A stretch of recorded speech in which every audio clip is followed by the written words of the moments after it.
Ooh, when you try to rock the hat to match the head ink, I ain't gonna lie, that's a new one.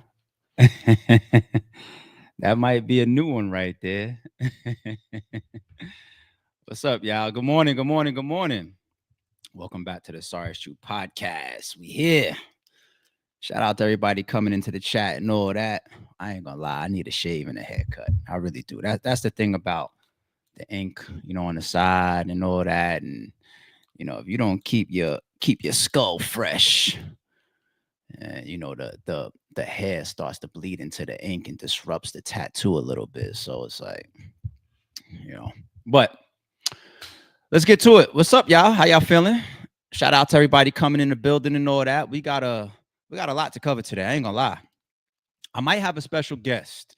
I know it's early at 6 a.m. in the morning, but I might have a special guest today. We're gonna see.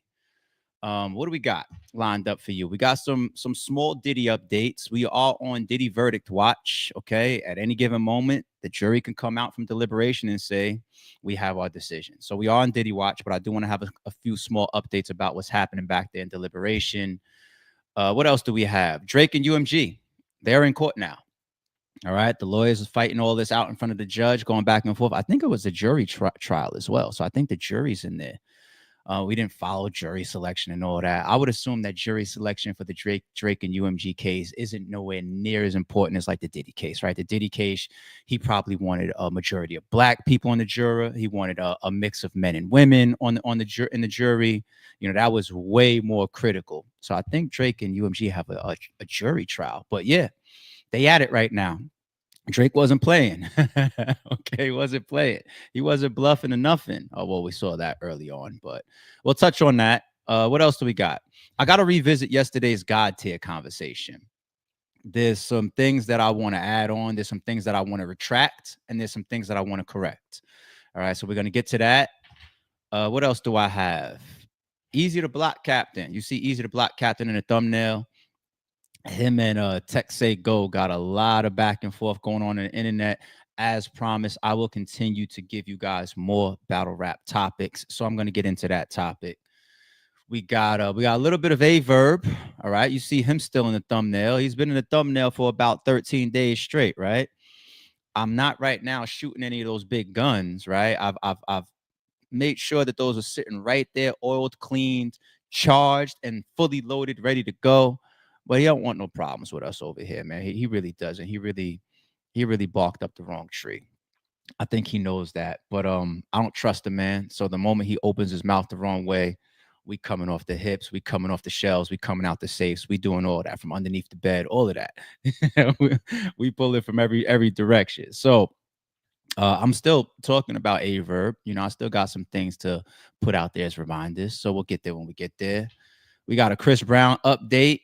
We got some other little small stuff towards the end that I want y'all to see. And like I said, somewhere in the mix of that, we might have a guest come up. So we'll see. All right, before I get started, quick podcast updates. Quick. We are officially back to 6 a.m. in the morning, right? We had a little small segment where it was randomized. Some mornings I got on like 4:45 in the morning, missed a bunch of my chat. 5:30 in the morning, missed a bunch of my chat. Yes, we are officially back set Monday through Friday, 6 a.m. Okay. When it comes to Saturdays and Sundays, the morning, that's more of a flexible time, but it will always be in the morning. All right. And then randomly, code reds, big news, special times when I have more time or whatever, we will jump on in the afternoons, but that's more rare. Okay. Especially for things like interviews. That would be like in the afternoons. We're the only ones that's up at this time.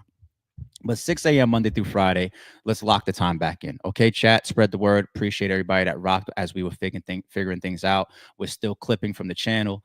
It's just even the editing portion of the Sorry It's True podcast is all being figured out. Okay. Speaking of editing, second quick update that I want to give to the podcast and everybody that rocks is I might be looking to hire somebody to do clips for the channel. Okay. When I'm talking about clips, it's two forms. It's the long form clips that some of you guys are taking out of the podcast and already putting on Twitter to joke about things that you've seen from the podcast and all that. The second form will be the vertical forms, the long forms that go into YouTube Shorts. Okay, it's got to be the long form Shorts format, or else it won't go into the Shorts category on the channel. The reason why I'm looking to do that is because I can't keep up with the channel. Now, mind you, it's not going to be some high paid spot. I'm talking like maybe, I don't know, if I did $100 a month or $50 a week. $50 a week definitely is way more than 100 a month. I know math, but I just want to see how it feels. So I might start in a certain spot and then graduate based on the frequency and how it's going, how much views the clips are doing on social media as well as the channel. Um, I'm never gonna pay some high super price for it because number one, I edit, I can do it myself, and also Quarter Lab does it for us for free. Okay, Quarter Lab is heavily involved in the growth of this channel and this podcast, and they do clips for free. But Quarter Lab and ARP cannot keep up with the fact that we are here 7 days a week. So I might be looking to bring somebody in, do like a week or a week and a half long trial of see what the person's quality is, see their short style, see the way that they clip things, because even what you clip matters more than anything.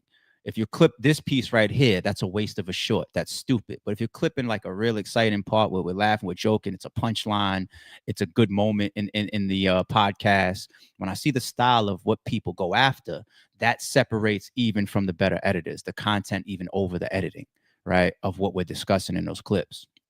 So DM me on IG if you're interested, if you have the skills, and if you are somebody that's in tune daily, right? We got to have something like that at least 5 days a week. I could skip the weekends, but at least 5 days a week, I want to see real good clips coming off of the podcast. If you're interested in the job and in the spot, DM me on IG. If not, you guys will get clips way less frequent, and I will stick to myself and Quarter Lab for free. All right. Yeah, that's it. Let's get to work. Y'all ready? Shout out to everybody in the chat. I see y'all coming in. I see the members, and mods. I appreciate everybody. Thank you so much, y'all. All right, let's get to it. Let's get to it. We're gonna start off with Diddy. I mean, we followed this case since not even since he got arrested, but since his houses were raided. Like the footage came out, then his houses were raided, and then he moved. Well, he didn't move to New York, but he was always had residence in New York. But he was staying in New York, waiting for them to arrest him, right? And we kind of been following it ever since then. Ever since then. So we got to drive it home. What's going on when it comes to the jury right now? Back in deliberations. See verdict sheet given to Diddy Trial jurors. This is a big deal. Let's take a look at this. All right. In the United States versus Sean Combs defendant, this is the verdict sheet that was handed out. Count 1, racketeering conspiracy. How do you feel, or how do you find the defendant?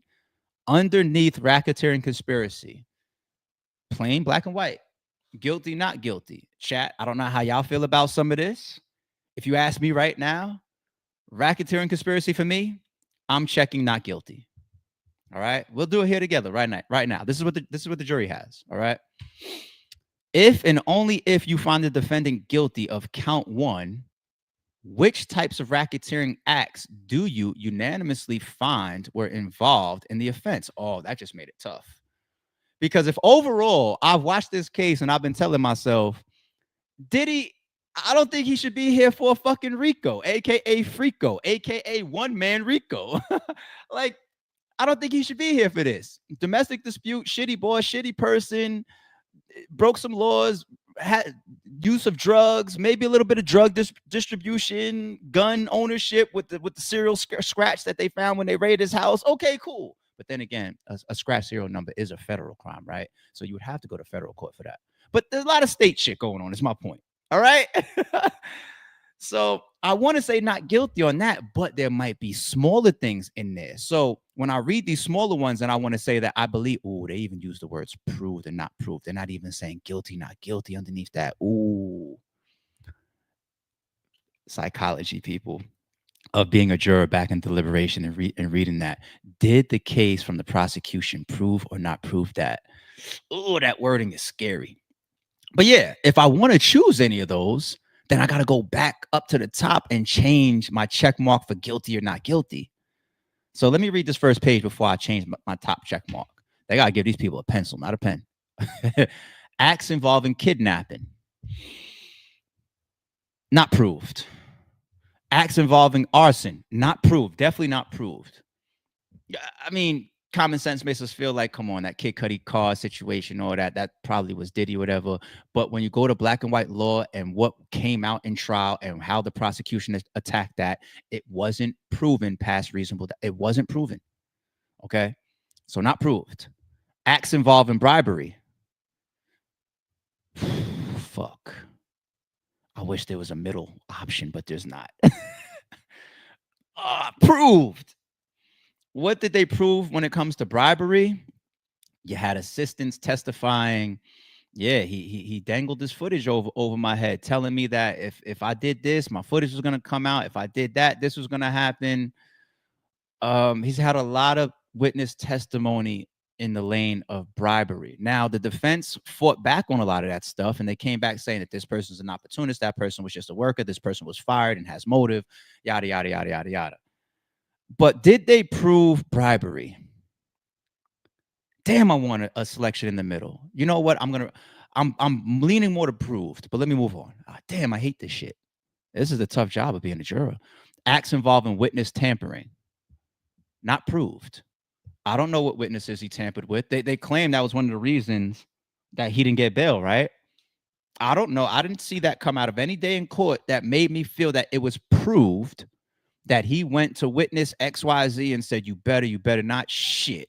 What we heard the most about was him still paying Jane's rent while she's up on the stand, aka Daphne Joy, allegedly, aka 50 Cents BM, allegedly. That's what I heard about. That's opposite from witness tampering. That's witness helping. You know what I'm saying? So, not proved for witness tampering.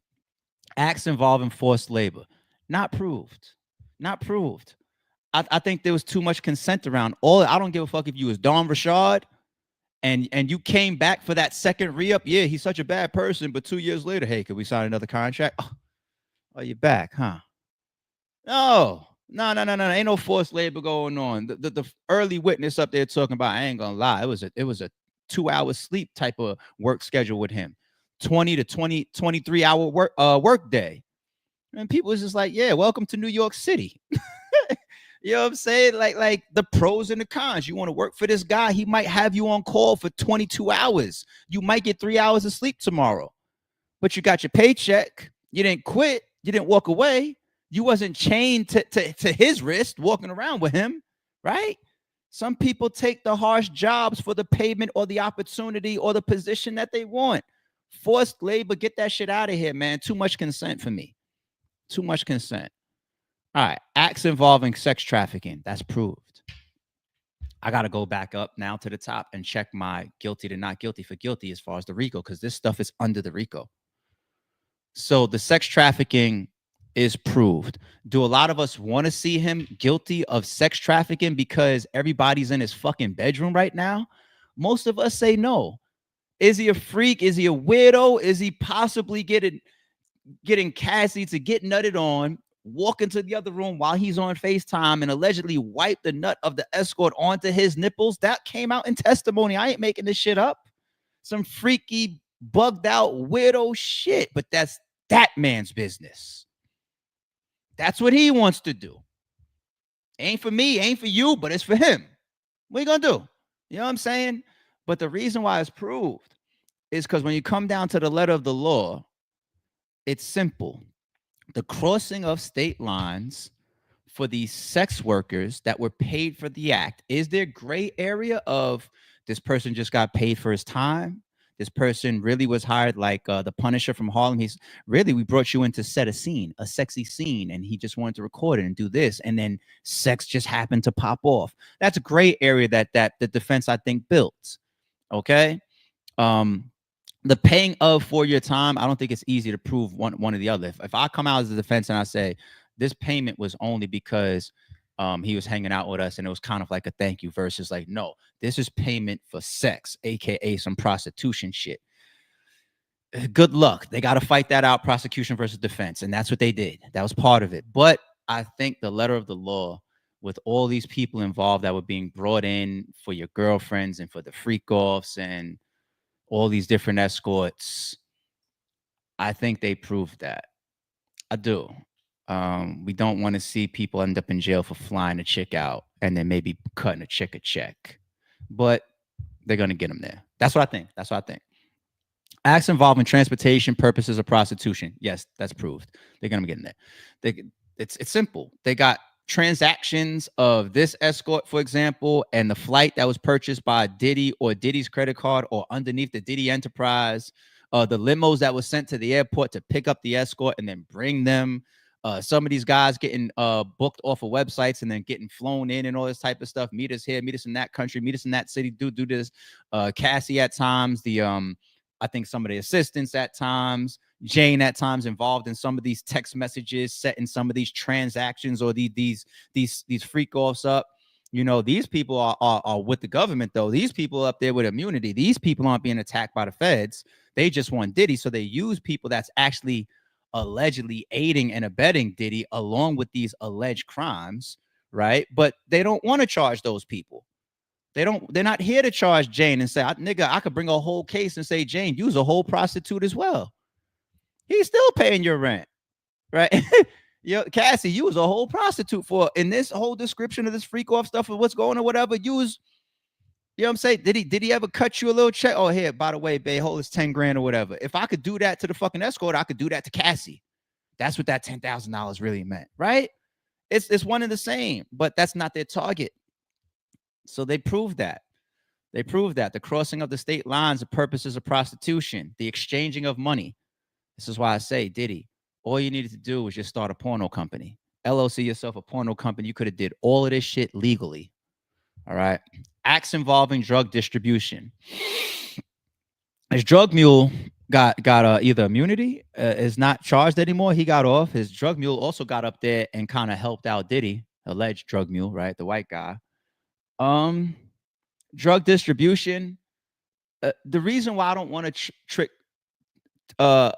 check off proof for this one is because the word distribution, right? I feel like when the feds come to you for drug distribution, they're going after drug dealers. That's why when they arrested that white guy, it was Diddy's drug mule, drug dealing going on. I think all of this stuff of, all right, we about to do this freak off, pop this pill. We about to go on this little vacation real quick. Where's the little pink stuff, right? It was personal use. It was personal. Don't nobody believe that Diddy out here with his Ciroc deal, with all his different brands and his music and his masters and Revolt and his TV, all the stuff that he's got going on, that he's like, yo, I just need this other lane of money as well. I need to sell these drugs and distribute these drugs. Nobody believes that. What happens though, that fucks a lot of these people up, if you want to be honest, right? Peep this take. These people got so much money and so much access. They do things in bulk. They do things in quantity. They have more than the typical person has for their personal use, i.e. baby oil and Astroglide. Okay? You got some people that do that because they hoard. Some people that do that because they got it like that. All right? Some people, they're going to go to the supermarket this week, and they're going to buy 2 rolls of toilet paper. And then they're going to go back to the supermarket next weekend, and they're going to buy 2 rolls again. You got another person, maybe they got a whole closet. I'm talking about these rich, they got closets and pantries the size of living rooms and shit. They might got a whole fucking thing of fucking toilet paper and paper towels, and you know what I'm saying? Like, Diddy he's got too much going on. He's got too much fucking going on. He's got too much money. His money purchases convenience. I'm not ever trying to run out of baby oil because I'm Diddy. I'm being real. It sounds like I'm joking right now. I'm dead serious. That's the lifestyle. Don't buy one. How many you need? I don't know. I use this shit every day. I have the little fucking pools of it. We got a party coming up, a white affair coming up. I got this person flying in. I got that going on this week and whatever. I'll buy 100. That's the lifestyle. It's not just baby oil. It's niggas do that for a lot of shit. Just buy 100 of them shits. Yeah, you ever see some of these crib walkthroughs or whatever, right? Some of us wear Air Force Ones, right? Some of these celebrities, they don't just buy one pair. They'll walk into the store and they'll ask the person, how many white Air Force One size 11 do you have in the back stock room? We got about 90 pair back there. Give me all of them. I'm about to go on tour. I got this going on there. I want to wear a different pair every day. Look in their closets. It's the same shit. When you got it like that, you buy in bulk. You know what I'm saying? So I apply the same thing to the fucking drugs. The same thing. He's not a distributor, but he might have over the legal quantity that would classify you as a distributor because he buys things in bulk. So he has things by the surplus because he's rich and he's in that lifestyle and he never wants to run out. I'm just. It's funny too because we got to do some St. Louis lit later of the "Give me to bed, I need to." Oh, what? I get this in my. I love my chat, man. Did I make a point there? Not real talk. It's real talk, man. It's real talk. Okay. So that's the drug distribution shit. Not proved. Um, if and only if you find defendant guilty of count one, did the pattern of racketeering activity include sex trafficking of Cassandra Ventura? So we kind of by default have to select the RICO as yes because of the stuff that we're saying was proved, i.e., the trafficking was one. Um, yeah, some of these no, but some of these yes. So by default, the top branch has to be triggered. And now they're saying, if that's true, what about Cassie? Fuck. I'm scrambling between what I feel, which is no, versus the letter of the law of what they're just trying to prove out. I think that's got to be no. I don't think that you proved to me during this case that Cassie was sex trafficked. You proved to me a lot that Cassie was the girlfriend out here caught on audio threatening people. I'll kill you. Where's the tape? After the hotel footage, she did a FaceTime with the guy that got paid off, saying like, "I want this to disappear. I got a movie coming out tomorrow." A lot of consent with Cassie, running around cheating, right? She had a lot. Michael B. Jordan's name came up very early on. Obviously, the Kid Cudi situation. She had two phones that she was caught with. You know, Cassie was moving and grooving. Cassie got a resume. Cassie had her little side, allegedly. Cassie had a lot of stuff going on outside of Diddy. Shout out to her. I'm sure Diddy did as well. Okay. And they all knew that they was all possibly cheating on each other. Look at this shit allegedly with Jane when there was testimony that she hits Diddy up and says, "Leave that vacation you're on right now with Young Miami. Come back to me and I'll give you a freak off on Valentine's Day."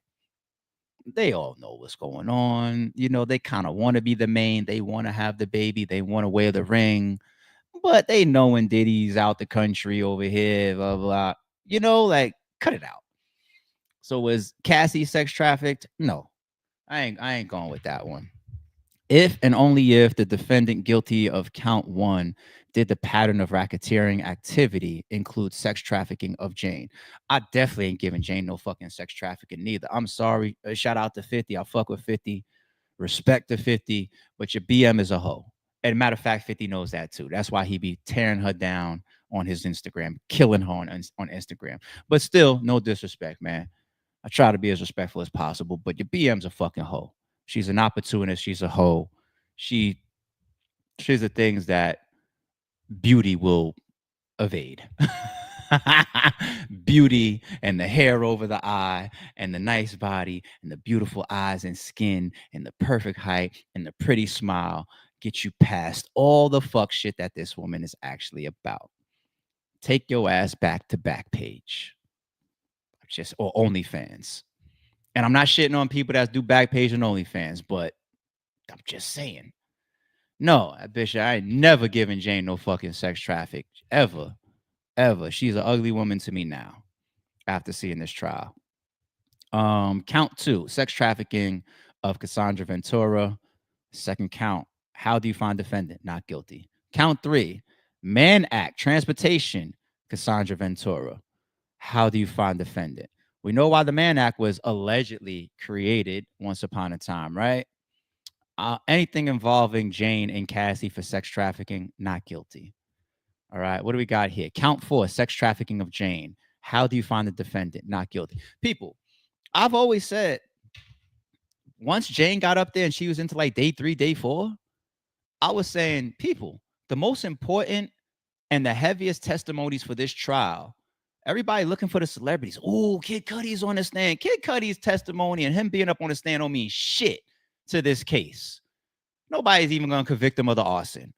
You know, there's some tie-ins with Kid Cudi and Cassie that I guess the prosecution tried to leverage. That shit is a wash to me. It's just that he's a celebrity name, right? We wanted the celebrity names, didn't matter. The biggest testimonies and impacts from this trial is Cassie. Who else you got? You got Jane and Capricorn. Those are the 3 biggest, most important to the prosecution. They spent the most time with them. They had the most damaging information and testimony that came out of those 3. And fast forward, when we look at the jury instruction sheet, Jane is there. We're not going to see this sheet that's going to have Dawn Rashad on there. So do you believe that Dawn Rashad is telling the truth about this or how about the Cassie's best friend, ex best friend that claimed that she got a concussion and also got paid off after getting hit behind the head with a hanger by Diddy and all that, allegedly, right? Why didn't they use that as conspiracy or some stuff or witness, whatever? Because allegedly she got paid off to keep her mouth shut, right? They don't got her on the sheet. They got Jane and Cassie on this damn sheet. They got Jane on this sheet. So, yo, Diddy is so much. I mean, 50 is Diddy's whole nemesis out here, and your BM is one of the biggest pieces to taking down Diddy. That's kind of bugged out, 50. That's kind of, I know you guys hate each other and you guys over messing with each other's BMs and girlfriends and stuff like that. And you might have had a big spark of your beef come from the competition of Ciroc versus FN Vodka. Yeah. But your BM is one of the biggest, arguably if you take the Cassie hotel footage off the table, Jane is the biggest piece of this trial. I shit you not. That's trippy. That is trippy. How the fuck does the world turn? All right, count 5. Man act, transportation to Jane. How do you find defendant? Not guilty. Not guilty for anything about involving sex trafficking or transportation or anything when it comes to Jane or Cassie. Those are his fucking girlfriends. They were opportunists. They were hoes. They were fucking consensual adults. They were all of that. I don't want to hear none of that bullshit when it comes to Jane and Cassie. But people, if you notice, there was a couple boxes that we checked. There was a couple boxes that we checked. I was just texting with 40 Cal about that yesterday. You know, he's hit me. He's like, what do you think? I was just like, I don't fuck with Diddy. I keep saying I think he's a piece of shit human being. That's just my personal opinion. I don't fuck with him. Right. But I don't want to see somebody get fucked over because it's the karma of what if it was me? That's the karma. And it's just like the charges that they're getting him for and the stories that they have built, he's getting fucked over some here. He's just in the wrong court. There's shit that he's guilty of, but this whole RICO that is built under, I think he's getting fucked over. But the fact that we check a couple boxes, that means it's going to be a guilty verdict. And then it's like, okay. And then he goes back to jail and he sits there and he awaits 2 things. One is sentencing. When he comes back and the judge says, based on the pieces that you were found guilty on, this is the amount of time that I think you're going to get. And I say, like, if he walks away with a sentencing of, like, let's say 5 years, that's a win. He's going to get time served. You never know if you get good behavior and you join any programs or anything in there, fuck around, get out 2.5 or 3, right? Nino Brown almost did it. He got shot, but Nino Brown, what? All he gets is a year. Nah. That would be 50. Yo, if Diddy pulls off, because I think he's going to get found guilty, but what if he pulls off a Nino Brown? Like, hey, man, when this is all over, come and work for me. Right? What if he pulls that off 50? At 50, all he gets is a year. This is the type of shit I mean that somebody's got to be good enough to clip. You know what I'm saying? That's organic, what just happened. I just brought that up randomly, but that's the type of shit we got to clip. But yo, think about it. He might, he awaits sentencing, and what if it's it's smaller end of some of what some of those charges that he's found guilty on carry. And what if he gets hit with a 5-piece? He's already facing like the type of shit that would run the rest of his natural life. So that's what he's not hoping for. But if he catches a 5-piece, that might be good, considering when he might be able to get out, right? From even the 5. Um, the other thing that would happen if he's found guilty anytime this week from the jurors is appeal, right? It probably, I don't know legally when you can start an appeal. Do you need to wait after sentencing? Can you do it right away?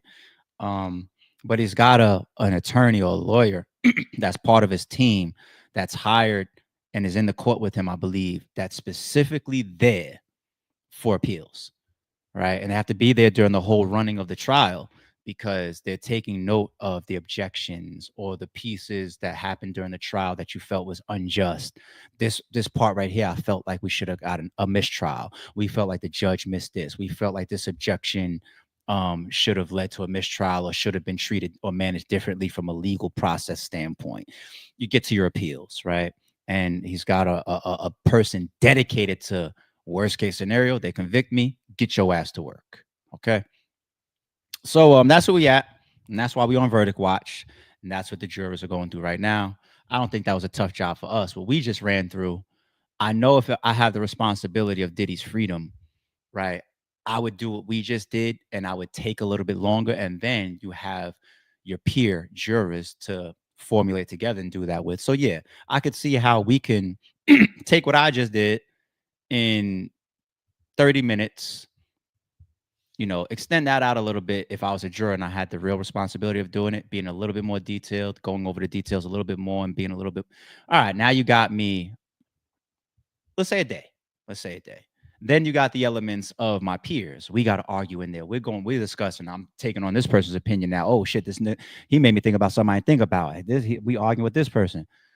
Take that one day, you turn it into 2 to 3 days tops, if that's the sheet that they're following. 3 days, I would guesstimate, but we'll see. We'll see. Which would mean that we wouldn't get a verdict today. We would get it tomorrow. That's my guess. Who knows? We'll see though. We'll see though. Comes down to the individuals. All right. I enjoyed that Diddy coverage. Let's move on. Drake and UMG. Because we got a lot today. Drake and UMG. I hope this one doesn't run too long. But like we said in the intro, they're there in court right now. They're getting it in. The fight is on. This is the first thing that I saw. And I was like, "Oh, let's pull this up. What's this about?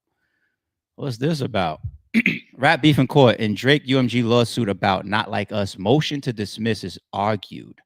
Judge to rule later. Inner City Press, once again, shout out to them with all the coverage, especially in the type of court cases where there's no audio or no cameras allowed.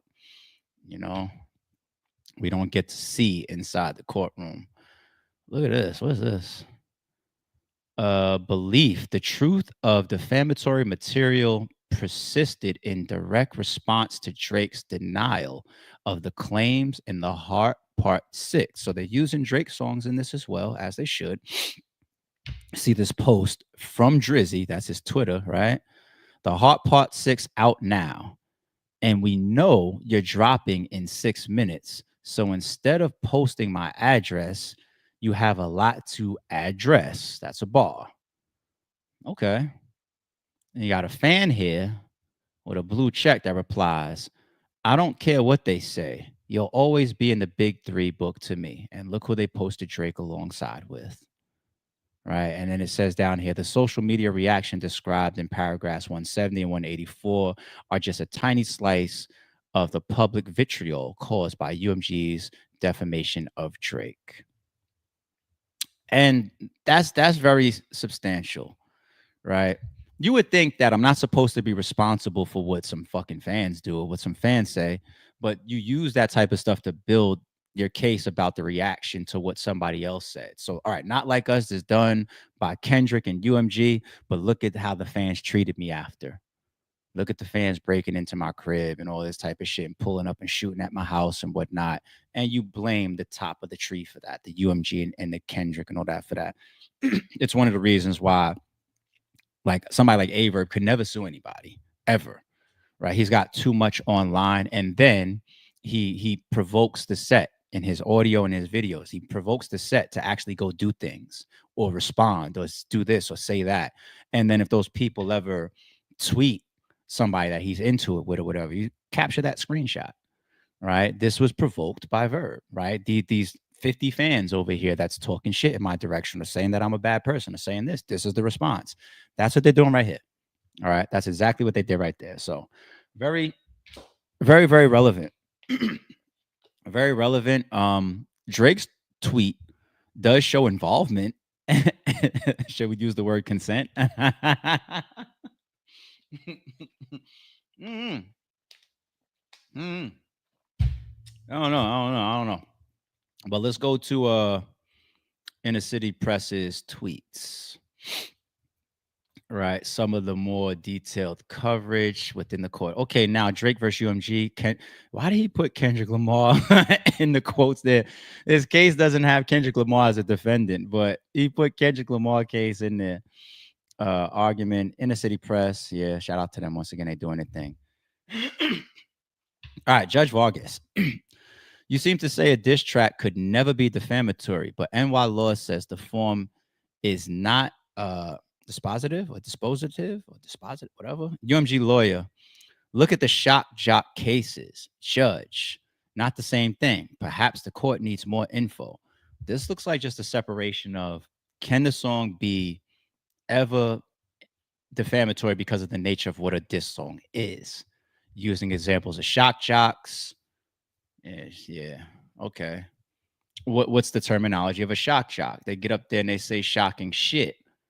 Right? Everybody's getting sued. You see the title, right? Yesterday's shock jock becomes today's target. The world has grown so much more sensitive and so much more money hungry. Lawsuits are a job, man. I promise you. UMG lawyer, Drake opened the door in the third person or in the 3D person that when Kendrick Lamar says, heard you like him young, there's no surprise. Vargas, this is the judge. Mr. Lamar suggests there are other secrets he has yet to reveal. It's ambiguous. UMG lawyer. These are questions of law. The court can dismiss. Judge. What are certified pedophile? UMG lawyer. It's a play on certified lover boy. That's true. That's true. That's even Kendrick's lyrics. Certified lover boy, certified pedophile. It's a play on it. It's still calling him a pedo or insinuating that he might be a pedo, but it is a play. It is. Judge, but would the ordinary listener know the name of Drake's album, Certified Lover Boy? I'm going to answer that. Absolutely. When Kendrick, this is the thing that kills me about court procedures with hip hop. Because we have so much layers to what's being said, what's being done, what's being shown. You think I'm talking in code. I'm really talking in slang. I'm really talking in hip hop terminology. The metaphors, the similes, like Kendrick Lamar's lyrics would never say certified lover boy unless Kendrick is writing that knowing I'm talking to a fan base of billions of people, mine and his, possibly, that know his album, Certified Lover Boy, or else the line doesn't really make sense. And you gotta kind of know hip hop to know that. But if you're the judge and all you listen to is country music, and there's nothing wrong with that, but you got this hip hop case in front of you, you would turn around and ask the question, do you think that people know what Kendrick meant when he says certified lover boy? Oh, now I gotta convince that to you. This is when they say a jury full of my fucking peers. And when we want black jurors for these type of cases, it's not just the race thing of I'm black and you're black, so you should let me off. It's a black thing, black card. Come on, black man, let another black man off. It's not just that. It's the cultural understanding of you assuming that black person probably knows who Kendrick Lamar is and the way rap goes. You know that's the assumption that they're playing in the jury selection. It's the cultural understanding. You got a judge asking a question like this. That's the divide. It's a deeper topic that I can get into. This is why people say you should be of the community to police the community. Because if you don't understand the people of the community, you're gonna be coming off your hip at a split second because you're scared and you don't understand. You see him sagging his pants and you thinking that he's ready to go rob a liquor store. That's the way they dress around here. You know, it's a deeper oh man, let me get back on topic. Oh, that question by the judge triggered me, man. That shit triggered me. All right. UMG lawyer. The context is all the rumors about Drake and young females. There were rumors prior to the battle. Yes. There were documentaries out on it before the battle. Yes. Even Drake, once again, put it on the table. Speak on that Joe Budden podcast. It gotta be true. Oh, you said, okay, I'm gonna speak about it. I got you, Drake. Give me a minute. I'm in the booth. UMG lawyer, we seek dismissal for Drake having used the information and belief form of pleading. Judge, who is this? Mr. Gottlieb for Drake? Is that one of his lawyers, I think? Gottlieb, on Rule 12 motion, the question is whether a listener could have thoughts, facts were being conveyed. Of course, but yeah, but that comes down to the listener, just how smart you are. We got almost 400 people in the chat with us here this morning, right? Right now, at this very moment. If I say, wait until you see what I'm going to do to Aye Verb next, there might be somebody in the chat that says, I interpret that as ARP means he's going to go kill Verb. Like literally take his life. Some people are going to interpret that as his next blog. Some people are going to say that means an edited blog. Some people are going to say, oh, he's going to expose something that Aye Verb lied about. It comes down to the person. But the first example is the one that really creates the problem here. Like the idiot interpretation, the person that I can't connect with because I just speak in a way where if you don't have a decent amount of intellect, you're not going to keep up with me. Because if I go in and out of irony or sarcasm or jokes, or if you don't understand the character and the personality that I present and how that would contradict certain actions that wouldn't be of my norm, then you wouldn't be able to put one and one together. And same thing could happen in the rap lyrics. Killing me here. Killing me. Killing me. Killing me with this shit, B. Down to the fucking person. That's why you don't want no idiots in your jury pool either. All right. Gotta leave. UMG made this song more culturally ambiguous than any other. 9 billion streams played at a bar mitzvah. Okay. An interesting bar mitzvah that would play this song. You want to see the type of shit that's been played at bar mitzvahs? Even at weddings? Shit. I seen Boosie performing at a wedding the other day, doing Wipe Me Down.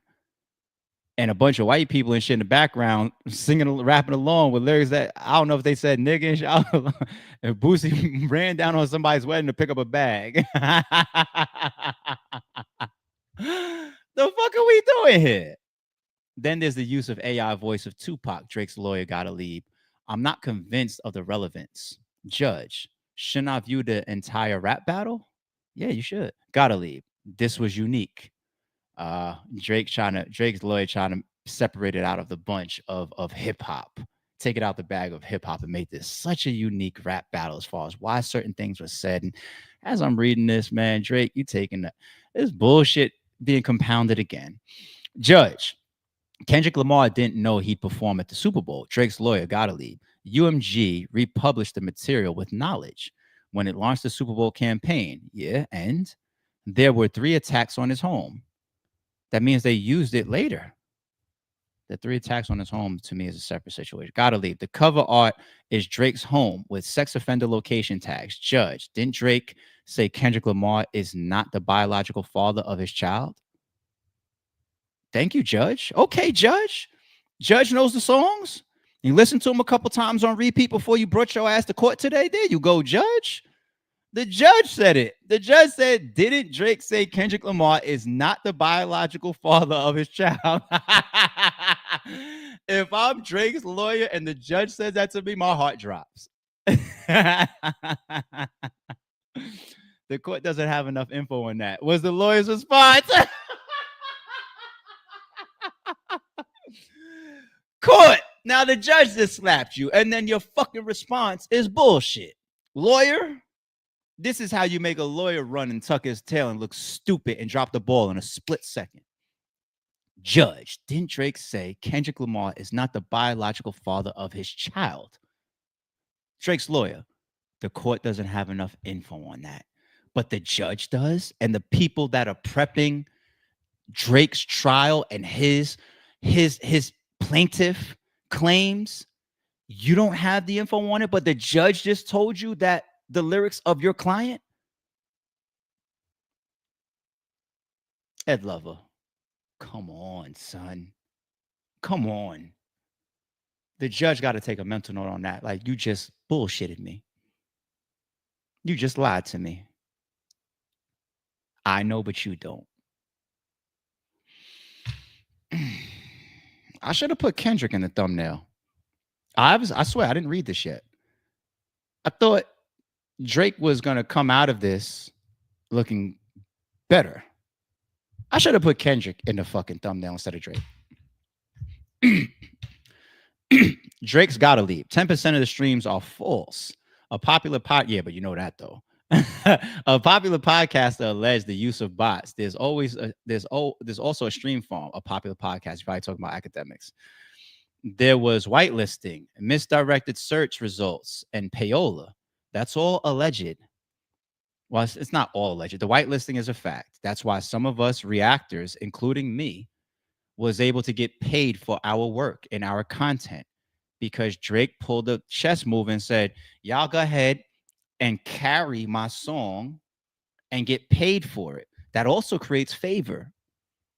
You know, you start to actually like and root for Kendrick a little bit more because you're just like, you removing this greedy label aspect of us busting our ass creating this beautiful content that's promoting y'all.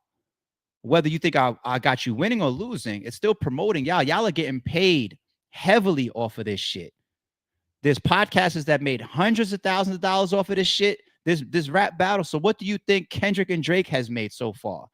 Kendrick is already out here on tour breaking fucking touring records. He's already like 250 million on tour, and he still got like another 20 dates or some shit they said. Okay?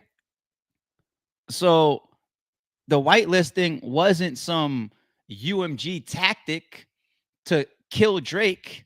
If you ask me, it was a TDE or a PG Lang or a Kendrick Lamar smart move to say, content creators, run with my shit.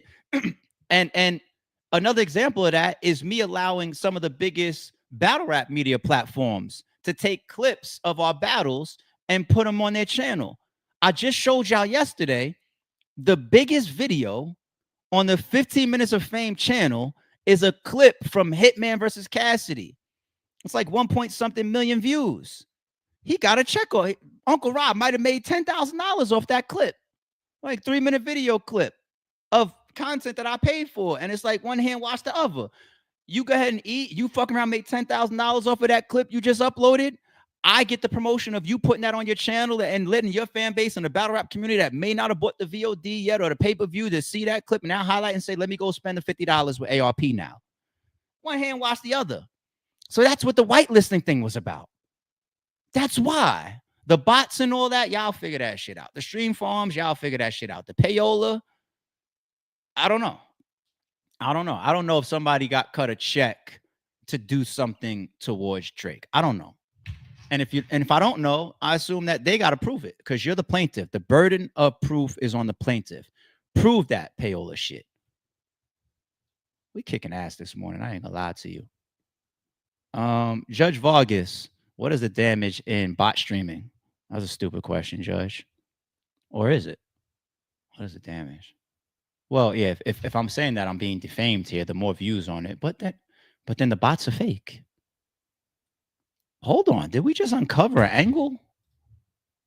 If the bots are fake, then that's not a fan or a human that was reached. It's just a fake view. Then I guess the counter would be the popularity is in the view count that makes other people chime in. But I'm not hurt by a bot, right? A bot click. Interesting. Interesting. K, we working today. We working today, G. Y'all doing the science today. We are working today, B. I got my tattoo hat on. We working today. I ain't gonna lie to you. I ain't gonna lie to you. All right, let's keep going.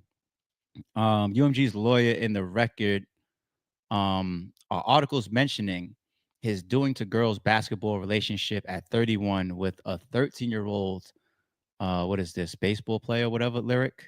Ooh, ooh. Okay. Will report working on book cases. Is he done here? Pretty much those are the main tweets. That shout out to inner city press once again for giving us the tweets from some of these cases. We didn't get a chance to speak about Drake versus UMG in a while, and when we finally did, we had a bunch to to react to. It is what it is, man. We'll keep up to date on it. I'll check the docket out when the cases actually are in court now and trial has began. That's when damn near the docket becomes irrelevant to us, right? Like Big U's docket right now, Lil Durk's docket right now, things leading up to trial. That's important for us. So we see like, oh shit, they got an informant. Oh shit, they just put this in. Oh, here goes the superseding indictment paperwork. That's when the docket really matters. But while Diddy was in trial, we didn't give a fuck about his docket no more. The stuff that goes to his docket is the type of stuff that's like little clerical stuff that happens in court. Okay, upload this to the case, make sure that this is carried forward, like shit like that. Now we're in the trial, so we don't need the docket. If you catch my drift. All right, let's get into battle rap. Who wants to do some battle rap? I want to do some battle rap. Let me bring up. This may or may not go in this guy's favor. Charlie fucking Clips. Charlie, coming off of yesterday's stream, I told you by the definition that I set, my personal definition of a God tier, along with us mixing in what the chat said their definition of a God tier was. Based on that criteria, I said I have 5 God tiers, and I added a 6th as a Neo. Let's remind people. Murder Mook, Loaded Lux, Hitman Holla, Cassidy, Sue Surf. Crack ground, come down from the heavens, everything stops when I battle, biggest draws, biggest views, constantly putting up millions, giving other people their million views, all these different criterias that show like this guy is a god. He's walking up there, okay? We add Tay-Rock as a 6th, as a Neo, because he's not always cracking ground, but that's just the way that he's navigated his own career. Right, he's taking a lot of different battles, and sometimes there's Tay-Rock battles I haven't seen. He's the only God tier that has a battle on YouTube that I haven't seen. I've seen every God tier battle, right? But Tay-Rock is a deserving anomaly. He is a Neo to that code, and he does absolutely deserve to be categorized as a God tier. So that's your 6, right? Are there more, or are there less?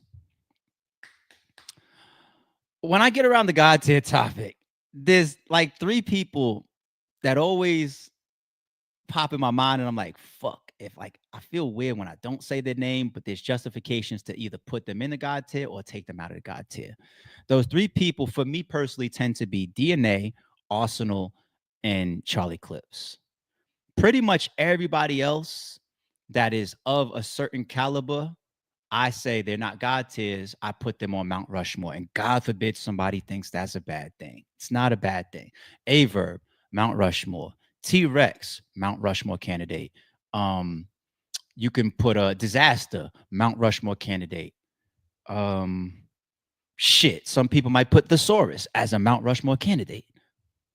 Who else are some other Mount Rushmore candidates? There was a time when people would put a Math as a Mount Rushmore candidate. I got the blog on my channel from like 5, 6, 7 years ago. Hollow at times is looked at as a Mount Rushmore candidate. Okay. So the Mount Rushmores is a beautiful thing. Shit. To be considered for the Mount Rushmore. You know, whether you're on air, it's never a consensus. This is all opinion. You ask this person, they got these for. You ask that person, got that for. So it's just dope to be mentioned. Like when people say your favorite league, your top 2 league, your top 3 league, your Mount Rushmore league, your Mount Rushmore league owner. When I see that I just purely get mentioned from a league owner standpoint or from a league standpoint, top 3, top 1, top 2, Mount Rushmore, I know it's all subjective and all opinionated. I know I could find somebody that says I'm top 50 and I'm fine with that. But even to be mentioned amongst the Mount Rushmores, what more can I ask for? It's dope. So, battlers, don't get mad at me, please. Don't. But now let me turn my full focus to Charlie Clips. And start out making this clear cut. I am wrong for keeping Charlie Clips outside of the God tier bracket. I was wrong. I can be wrong. And the thing about being wrong sometimes, you can help yourself by just admitting it. Just admitting it. I was wrong. And I've been wrong about Charlie Clips before. This is like the 3rd time I've been involved in a God tier discussion over like the last 7 years. And I got it wrong when it comes to Charlie Clips. Okay. So I admit that. Now, some of the reasons why I got it wrong. You got to remember that when you look at Zeus and, I'll do any god from any movie, Xerxes and King Xerxes from 300, all these different gods that are portrayed, they're different. They have different approaches. They have different lifestyles or careers or ways that they interact with the humans. Oh, I'm gonna come back to that in a second. Thor, right? Some of them come down and get with human. Superman is considered by a lot of humans on Earth a god, right? But he mess around with a human, Louis Lane. He's not fucking on another god. Yo, they do things very, very differently. And I have to remember that. So you look at like a Hitman Holla, who's very calculated in his approach to taking matches, who he's gonna battle. Very, very tactical, which gives him a lower battle count, right? Yeah, I'll battle Eazy. Okay, yeah, I'll battle Ill Will at this point. He's turned down Ill Will in the past a couple times. Like even after the Rosenberg Raw battle, I went to do that battle. He was like, "Nah, the timing's bad. I don't want to battle Will right now." When he took Ill Will, it was at a time where Ill Will was coming off 40 bars, Hollow to Don, King Los. 3 back-to-back disgusting blue room performances by Ill Will. And then Hitman said, "All right, ARP, I'm with you now." Right? Charlie Clips is not that type of god. Okay? Charlie Clips leaves the heavens way more frequent. Charlie Clips and me was on the phone yesterday. He gave me an example. He's like, I'm in a room with these guys, right? And you got this guy over here. He's got his feet up. He's eating grapes and sipping wine. This guy over here, he's arguing and fussing. This guy over there is doing something. He said he's the guy that casually 2 times a day walks out the door and walks back in the room with blood on his hands. And all the other guys is looking at him and saying, "Where'd you go? What are you doing?" He said, "I got bored and I just walked outside for a second. I went down there to the ground real quick and I just came back." And they look at him like he's crazy. Like why? For what? But that's his style of being a god. Every god is different. Okay. When you look at God versus God, some of the examples of like, okay, what happened when Charlie Clips and Tay Rock met twice? What happened? What happened when a Mount Rushmore and a god met, like Aye Verb and Charlie Clips? What happened? Even another god tier like Loaded Lux, which is almost a diamond battle because of both people, not just because of Lux, because of both people. Debatable. How about another Mount Rushmore like Rex? What happened when they crossed paths?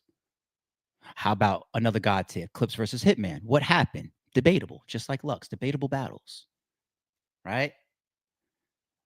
The viewership of Charlie Clips, be clear, he is the top viewed battle rapper. I pulled it up this morning. The closest person to him I believe, is Arsenal. And I think he's got Arsenal by about 10 million views, which means based on how much they can, because Arsenal and Charlie Clips are those two guys that stay in the field a lot.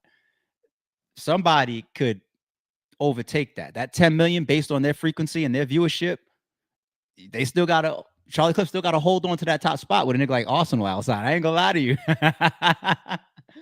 But when it comes to the total viewership of Hitman and DNA, that's your top four, I believe. Um, Charlie Clips is pulled away from DNA and Hitman.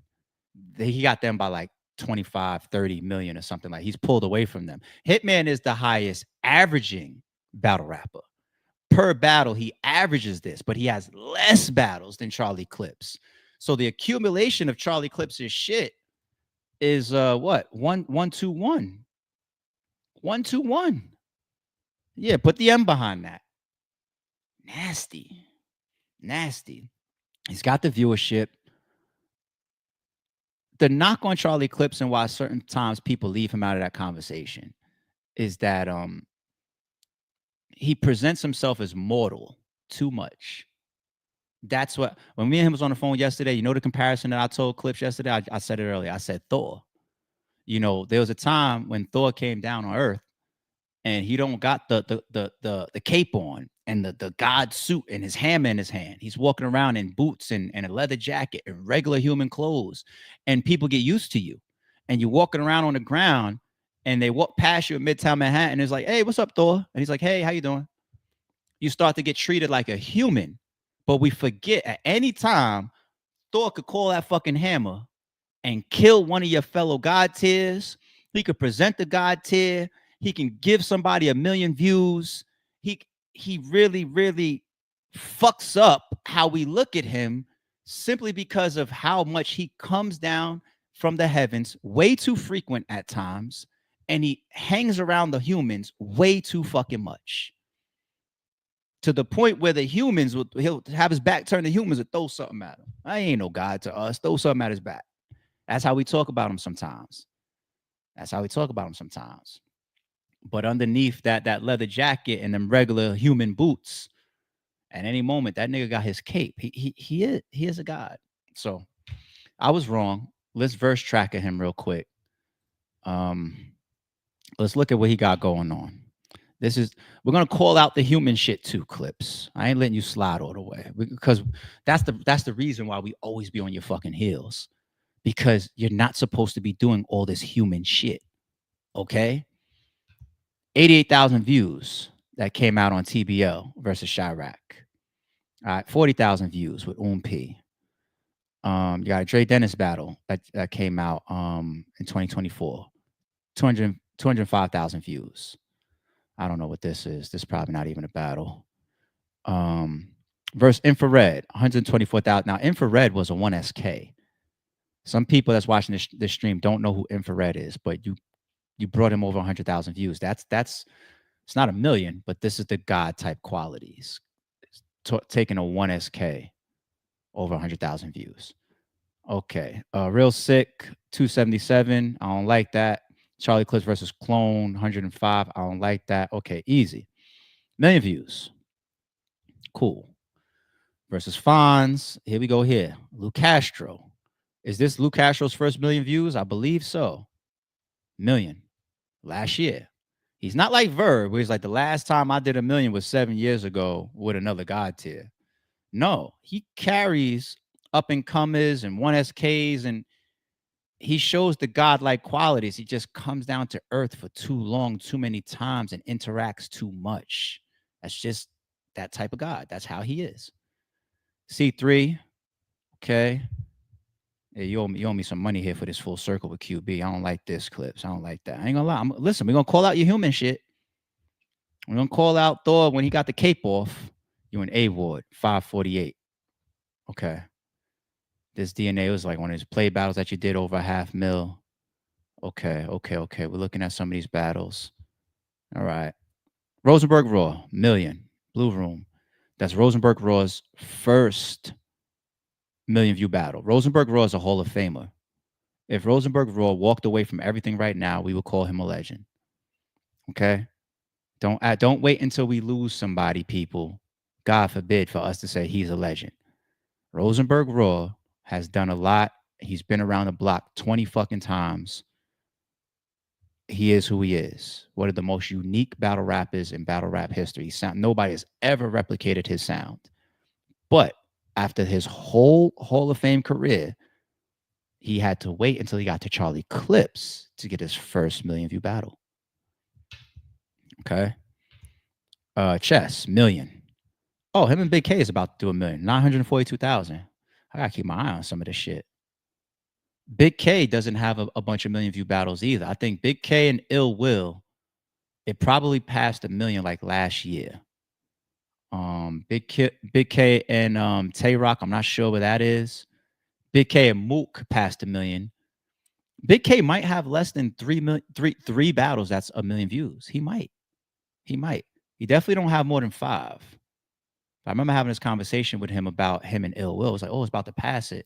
And then we was curious if him and Boom was going to get on a type of trail. But yeah, him and Clips though, is about to get there. Okay, 2-on-2 here, knocking calmly on Diamond. 8 million, 2-on-2. This one right here with Farrah, knocking on the door of 4 million views. This is the highest viewed man versus woman battle from the States on YouTube. That number 1 spot used to get held by the 2-on-2, K-Shine and DNA versus Bonnie and 40 Bars. That used to have the number 1 spot. Years back, Clips and Farrah trumped it, and he holds with Farrah the top spot for that. These guys got their stats. They're different stats. Million here with Twerk. Well, I'm saying just a mil, but look at the number. 3.6. With Mav, Millie, Briz, Mill, Av, Mill. Av is not a high view guy. Mill. Oh, him and DNA's 2-on-2 versus Big Cannon and Young Cannon. 998. That's a mil. I ain't gonna be petty. I didn't know that. I'm not paying attention to my own battles. That's a mil. Okay. Hanging with the humans again. But then here, another 2-on-2. Millie. 5 mil, but crossing a million. Here, Millie Rock. Millie Rock.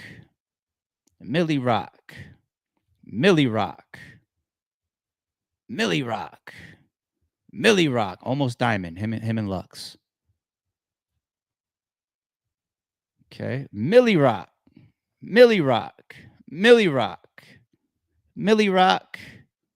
Sheesh. Millie Rock. Different platforms he's doing this stuff on 2 people. That's powerful. Guerrilla Warfare, RBE, URL, King of the Dot. Different platforms he's doing this shit on. Millie Rock. What the fuck is wrong with this guy? This is why you are the top. You got Millie Rock.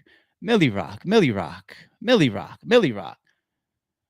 know one thing that he told me yesterday that I also understood? He said he got spoiled. And I would rather him break it down for you, but he reminded me about how he got spoiled because by the time he got to his second battle, people were saying he was the greatest.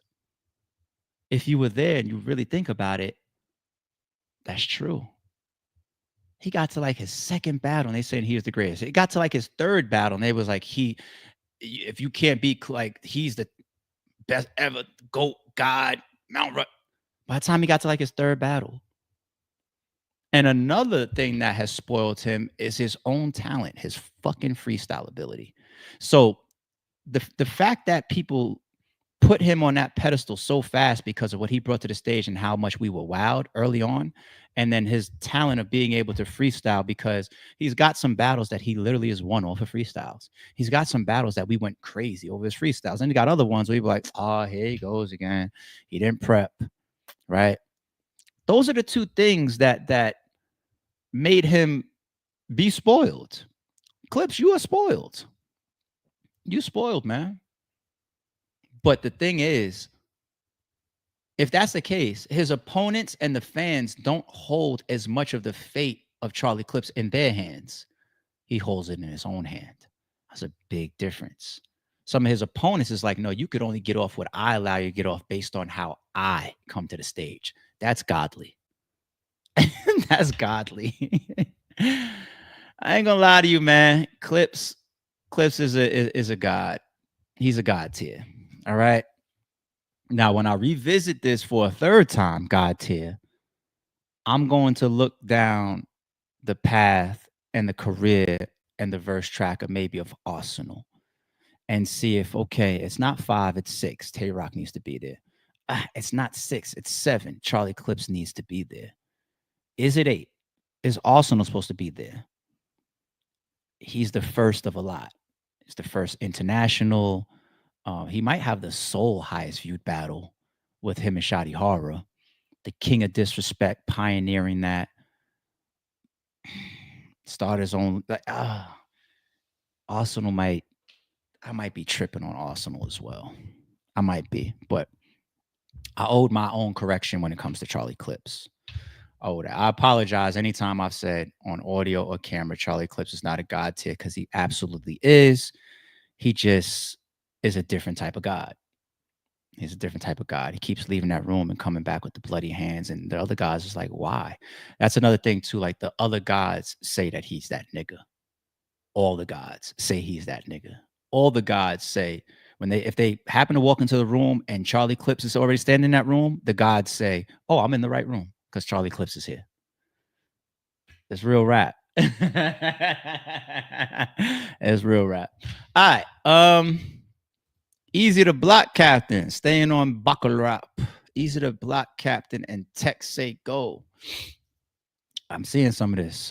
You guys are starting to jump into the headlines kind of crazy with this little controversy, huh?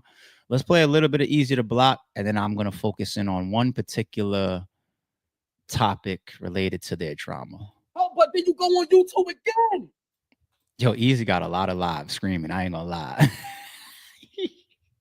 Eazy, you got sometimes you get on live, you get your bag for real. He be screaming and shit. This 4 days ago. This is 4 days ago though. Niggas don't keep the same energy, whatever. So I'm just like, yo, why is there energy about me? So then because you gotta keep studying.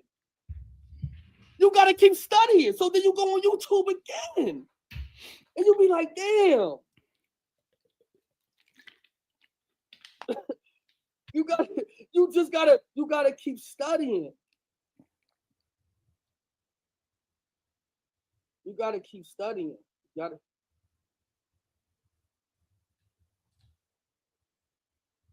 This is PSA Reloaded, y'all. 3 lettermen. Harlem. What does that say?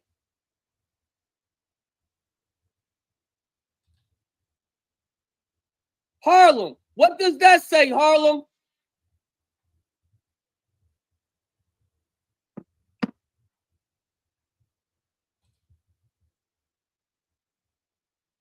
Everybody calls you Text, bro, because that's how you was branded. Now, this is a teachable moment right here. Now I'm about to teach you something, youngin'. Everybody called you Text because that's how you was branded at first. You decide it's still early in your career, so you can say, yo, let's change up and let's go Text say go. But everybody, how I promoted you as Text. For real, I would have never told you to put say go. That shit ass for real anyway. You know what I'm saying? Text is fire. I thought that shit was fire. I was just like, yo, you know what I'm saying? Like that. Like, I thought that was fire. I thought it was a fire name. You know what I'm saying? Like that. Like, what do we need to say go for? But all right, cool. You know what I'm saying? Yo, Eazy that nigga, man. Nigga said, what do we need to say go for? Eazy is stupid. All right. I'm gonna give y'all I ain't gonna play too much of Eazy's live. Shout out to Eazy, shout out to Text say go. Or Text. I don't want to sound like I got any picks or choose any size. Eazy, my guy, man. I fuck with Eazy for a while, man. Shout out to Eazy. And Text a cool dude. You know what I'm saying? Like, from the interactions that I've had with Text, seems like a cool dude, seems like a solid guy. You know what I'm saying? So if this is all how their drama started, of Tex's name and him asking Eazy to change his name. If there's anything prior to that, I'm unaware, and I apologize if I'm lacking details. But it seems like what I just played from Eazy and the YouTube name and all that, it seems like that is the catalyst, okay? Is that the catalyst? I know there's more things that came later.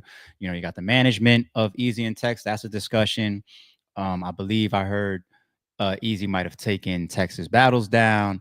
Trust me, people, he didn't delete his battles. He just set them to private. Nobody, no league deletes them from their catalog. You just set them to private so nobody can see them, right? So if Eazy did take them down, if he wants to put them back up, he can, right? Um, I heard those other elements too, but let me focus on this because believe it or not, there's elements here where they're both right, where they both are correct. Let's talk a little bit about YouTube. Leagues, pay attention, and battle rappers, new battle rappers, pay attention because if it's early enough in your career where you can change your name based on how that'll help you be productive, you should change it ASAP. Um, and if you haven't chosen a name yet, you want to be a battle rapper and you're watching the scene, choose your name wisely. So here goes the thing about Tex and Tex Say Go. So when Eazy pulls up stats showing, nigga, all your highest viewed stuff on the channel, whatever is text and blah, blah, blah, blah, he could be right. And if he's showing the numbers, black and white, you can't argue. But there is an element that could be there based on to Eazy's credit. The name Tex has the highest views on your channel from your argument because it's your platform. This is like Eazy's own argument almost contradicting it a little bit. Like the trenches and the Chrome 23 uh viewership is a big piece of that. Okay? So even if he came with the name football, if Trenches is having a release of battles and a wave of viewership coming in, with his name football, he's still going to do more views there than he ever has because it's wrapped up in a Trenches rollout and promotion and viewership that's spinning to your channel for that moment. Okay. Now, here's the thing about Text and Text Say Go. If you ask me from a YouTube standpoint, this is somebody that's been doing YouTube for over 13 years, done the online conferences, been getting schooled by Quarter Lab, who's been managing YouTube channels and networks. I've been getting schooled by them for years. I also take advice from my peers. I'll get on the phone with somebody like a math and he'll school me about things that he did from the past of his channel versus what he does on MEO. I've built a lot of YouTube knowledge and you could never have enough YouTube knowledge because they change this bitch every fucking day. You could never stop learning YouTube. Okay. So I'm still a student. But if you ask me, Tex as well as Text Say Go isn't the best name for social media and YouTube, right? Especially YouTube. So if I just type in TEX on YouTube, I don't know what comes up first, right?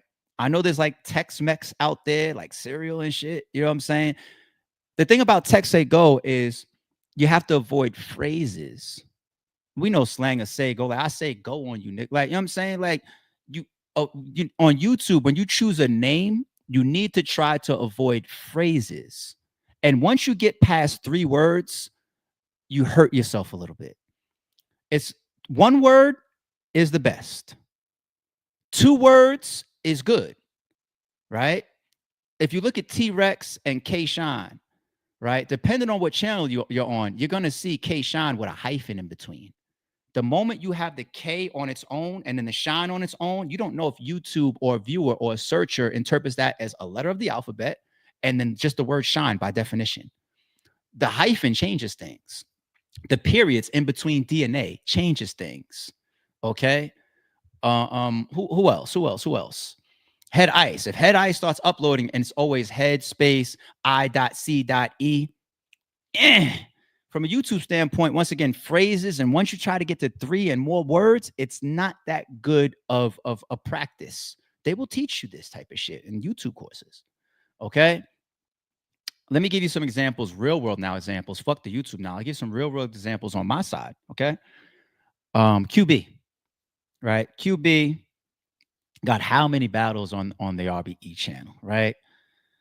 If you search QB right now on YouTube, what's going to come up is a bunch of quarterback shit, a bunch of football shit. Okay.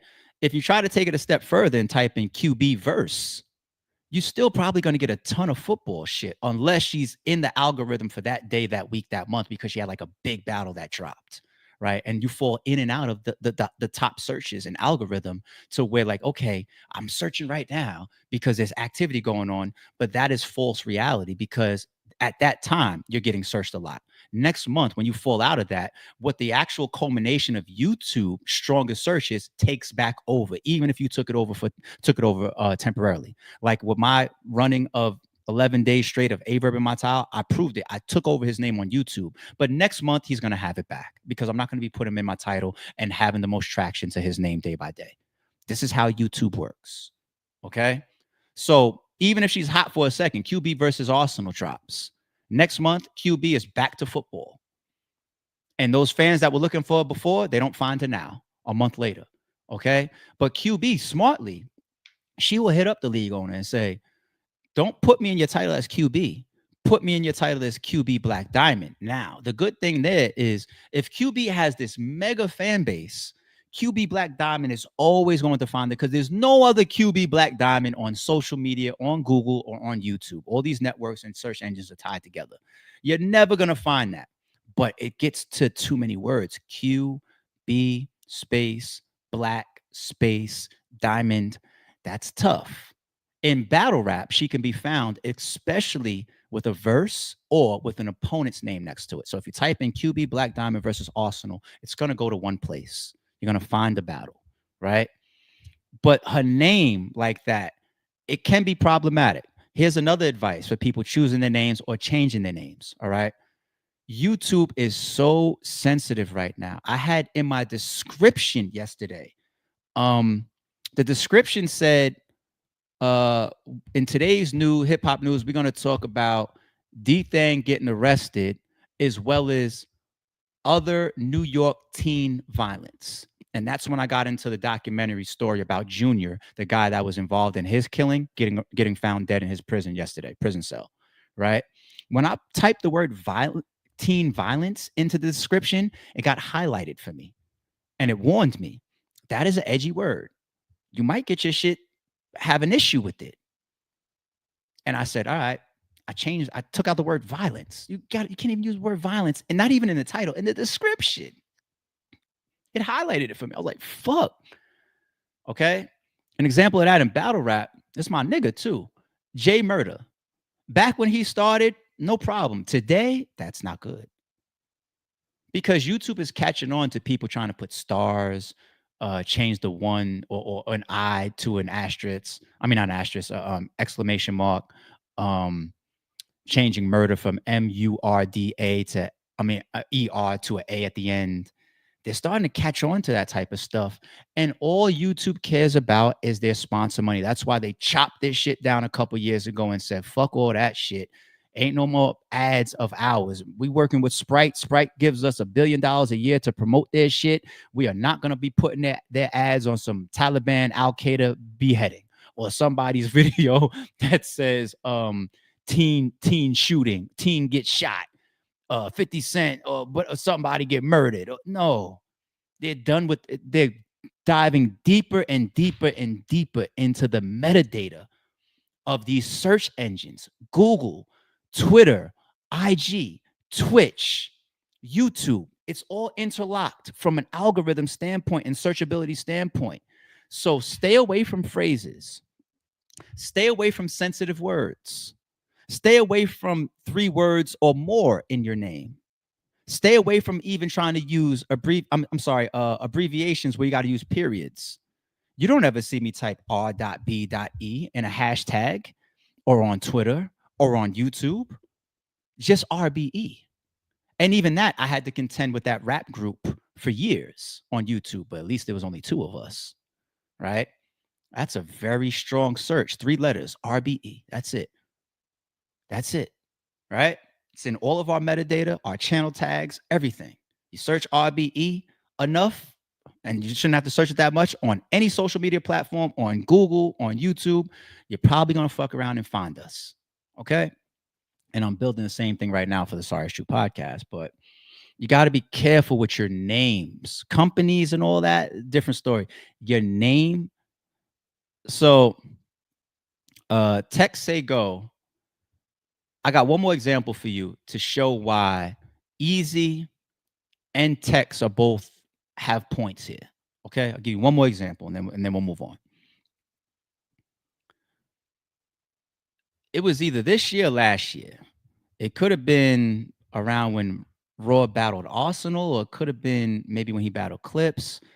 But obviously, Rosenberg Raw, he started calling himself Frozenberg. Okay. And if you go to his podcast, the intro and all the stuff that he does online, his new Twitter account, it's all Frozenberg. He's like recreating his name, rebranding his name. Frozenberg, Frozenberg, Frozenberg.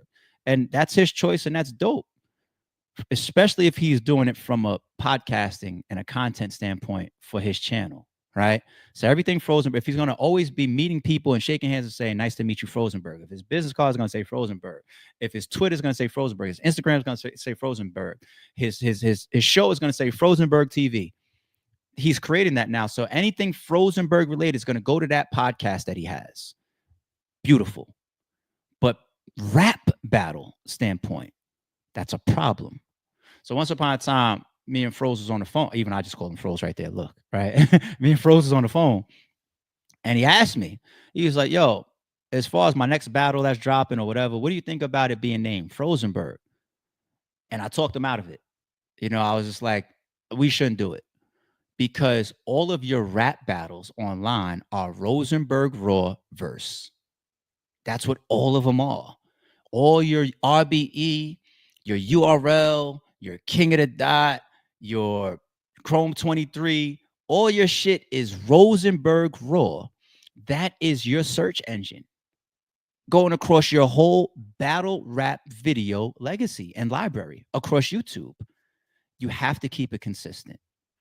You have, when I see people upload K Shine, K space Shine, as well as K hyphen Shine, that's not good for leagues to do. So when I have to upload anything with K Shine's name in it, you know what I do? I go on YouTube, I pull up K Shine's biggest videos of his biggest battles. So like let's say K Shine versus, I don't know, Rex or whatever. I pull up his biggest battles. And if it got a hyphen in it, that's what you would use. Okay. But Rosenberg Raw is simple. Stay consistent across the board. So all your battles from an algorithm standpoint are linked. So when it comes to Eazy and Tex, if his battles have been getting developed under the name Tex, Eazy has a justification for keeping it there. But on Tex's side, if he is doing his content over here that's Tex Say Go, and if he's early enough in his career, which he is, to try to start using Tex Say Go, which I don't think is a great, because like I said, that's a little bit phrasy. But if that's how he wants to build it and spend enough time brick by brick in that for years and building that out to a level of popularity, that's his choice. And maybe he can be successful in it, right? So if he wants to change that and all the shit to Tex Say Go, he has those warning signs, but it can help what he got going on in his channel. So they both are right, kinda. They both are right. And what it boils down to is the person that owns the fucking content, he makes the final decision. What are you gonna do? You know what I'm saying? So it can't be mad at Eazy in this. Can't be mad at Tex Say Go in this. I just don't know if people explain the YouTube and the social media and the Google engine side of it to the point where you could understand why both people are making good points. I think we just see this as a argument over control, right? And if Eazy don't explain that, or if Tex don't explain that, people choose sides for the wrong reasons. Okay. All right. Thank you, Kay. Appreciate it. Appreciate it. That's definitely some knowledge for YouTubers, for up and coming battlers, for new battlers that are choosing a name, might want to change their name, people that run content channels. We're all learning. We're all learning. Absolutely. I lose there. You know what I'm saying? You don't see me do a lot of titles. On the battle rap side, that'll go easily. Like if I say ARP responds to Aye Verb, that'll go, right? But it'll only go for the moment. That's not a traverse and carry a year later type of title, because ARP, I'm killed online by that. I don't do that too much. I'd rather build up in my titles and in my metadata and on my channel and on my tagging RBE or Sorry Shoe Podcasts. I don't want to build up ARP, right? Because it's an acronym. You know what I'm saying? Academics could do it. One word. Well, even DJ, he could do both. That's beautiful. That's perfect. You know what I'm saying? but his podcast is also his name. So he's lined up perfectly. I'm running away from that, from a search stand and all that. And I'm saying, don't even try to contend or build up an ARP. I'm cool. Everybody that's on the podcast will know that about me. They'll say, oh, it's ARP. They'll call me that. Right. But I'd rather build up RBE, Rare Breed ENT, Rare Breed Entertainment, and Sorry It's True podcast. I'd rather build those up, you know, because once those are built up, I won't have to contend with them too much at all. No, if you type in Sorry Shoot Podcast, it's always going, you know what I'm saying? Later on. But anyway. Um uh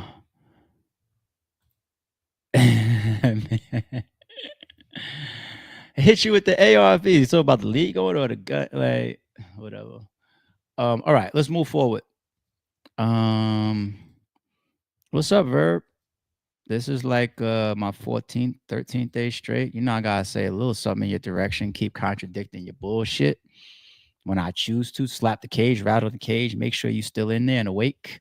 You know, see if you want to have any reason to provoke or invoke me to rain on you for some heavy, heavy nights. I just want to see if you want to be honest about any of this stuff as well. I know you won't, but it's your own character and personality. You got to live with it, not me. So even when you're not battling, people are tuned at you. Yeah, for sure. What at what moment did that change for you? Well, number one, I always been it. Like I always been the show of the night. I mean, whenever Okay. I go, yeah. Beasley just be saying I'm not because he lied himself. He lied himself. You know, right now he's tweeting me from fake profiles. Right now He's tweeting you. Said Beasley's tweeting you from a fake profile. He's the only person that says you're not. Oh, I get it. This is the URL cock sliding error or bashing error, and now you're turning in the opposite direction right now. You're turning that Titanic around. Now it's RBE, D League. Fuck them. They don't have the money. Is that blah blah blah. Back to you supporting, promoting URL. You know, I get it. They're not gonna book you. I know you're trying to olive branch them so bad. You try to do the enemy of my enemy is my friend thing so much. You're so desperate. They're not gonna book you, buddy. They're not going to. Keep trying though. Fake profile. currently right now. And Beasley, like I said, man, we are out here, bro. Like it ain't gotta, you know what I'm saying? Or I'm just going to sue you like everybody else. Like you're not gonna harass me, sir. Like, and especially when we at a time where it's just based on you couldn't book me. Like that's unheard of.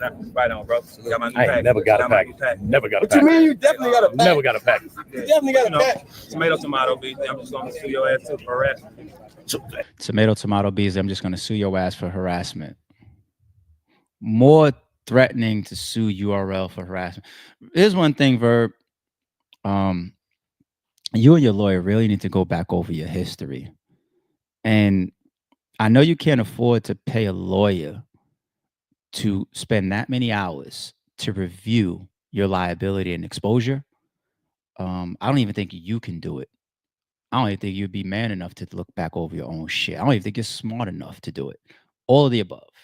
All of the above. You have so much vitriol and harassment and going at people. See, here's the thing about these court situations, since you're suing everybody in the last 12 months. So we pulled up 6 different people the other day, right? It was me, it was Hitman, it was Nick Cannon, it was Beasley, it was Chilla Jones and TBL, of course, MTV Wildin' Out. It was like all these people that we pulled up in the last 12 months, and he's going on a record and saying that I'm suing you, I'm suing you, I'm suing you, I'm suing you, I'm suing you. We get it. You're broke. We get it. We understand. We get it. But the thing about suing somebody, especially over like defamation, right? I try to let you know, try to teach you a little bit, young man. The freedom of speech element is strong. That's the reason why not everybody's going to turn around and try to sue you, and nobody even has a time of you bashing them. Nobody cares. You know what I'm saying? Of you talking your shit. But there's a thing about character display, right? In court, of what you show the jury and what you show the judge, right? If you are a guy that's getting bullied and harassed and defamed and you ain't bothering nobody, when this all gets presented to the judge, you look clean. You look good. You look like you are getting taken advantage of or bullied, right? But to your words, Verb, your classic words, everybody gets a turn, right? The defense gets to go too. And when the defense pulls out all this evidence showing this is when you attacked me, this is when you attacked this person, you start to look like an attacker just as much as you are pointing the finger at somebody for doing. And that's a bad spot to be in, because that's what all these people that you're suing, that's one of the first things they're going to have their lawyer go after. That's what Joe Tacopina did to ASAP Relly, who got his ass kicked up on that stand in the ASAP Rocky shooting case, right? Relly up there when it's time for him to go with the prosecution, talking about, oh yeah, I'm this, I'm that, I'm an angel, this, I just feel like I was taken advantage of. This is my brother. I thought we was gonna get together and talk and fix this and blah, blah, blah, blah. All this victim shit that the Verbs of the world do, right? When it's the defense's turn to cross-examine, what's up with this Instagram post right here? If you talking about, yeah, I'm about to be on this island, put my feet up any day now. What's this text message of you gloating? Yeah, I'm about to get this money out of URL or out of ASAP. What's this right here? You standing up next to this truck, stunting like it was yours. And was this right here loud? What's this right here when you said, yo, I'm gonna punch this guy in his face, I'm gonna break his jaw? What is all of that? Or you inviting somebody to box you or whatever? And what is all of this? Everybody gets a turn. And this is why ASAP is somewhere drowning, probably in his civil suit as well, after getting his ass kicked in the fucking criminal trial, right? And anybody, that goes for anybody. A defense is going to get into the weeds and say, you're accusing somebody of something, but what type of person are you? You can't accuse somebody of punching on you. And you on all these videos riffing and beefing and threatening people and fussing and fighting and on footage punching on people. It ain't gonna go your way. You're gonna spend 3 years in litigation, spending hundreds of thousands of dollars, and realize that I'm also exposed to countersuits, and I'm gonna fuck around and lose this as well because I'm dumb, I'm full of shit, and I'm broke, and that's really why I'm here in the first place. So good luck with any of the 6. We're all still waiting. I don't know how long it's gonna take for you, especially when you got one guy that's saying, I'm gonna put your lawyer and my lawyer in touch so we can get the ball rolling. What the fuck are you waiting for? What are you waiting for? But he wants to sue Beasley for harassment in this video. So let me ask you that. Like, you are relentless with the URL ever since. So he says he's relentless. So this is a witness testimony of how Aye Verb has been conducting himself towards URL, and underneath his hat, Aye Verb smiles. It's like, look, here go the thing, bro. And I don't care how nobody feel wrong is wrong.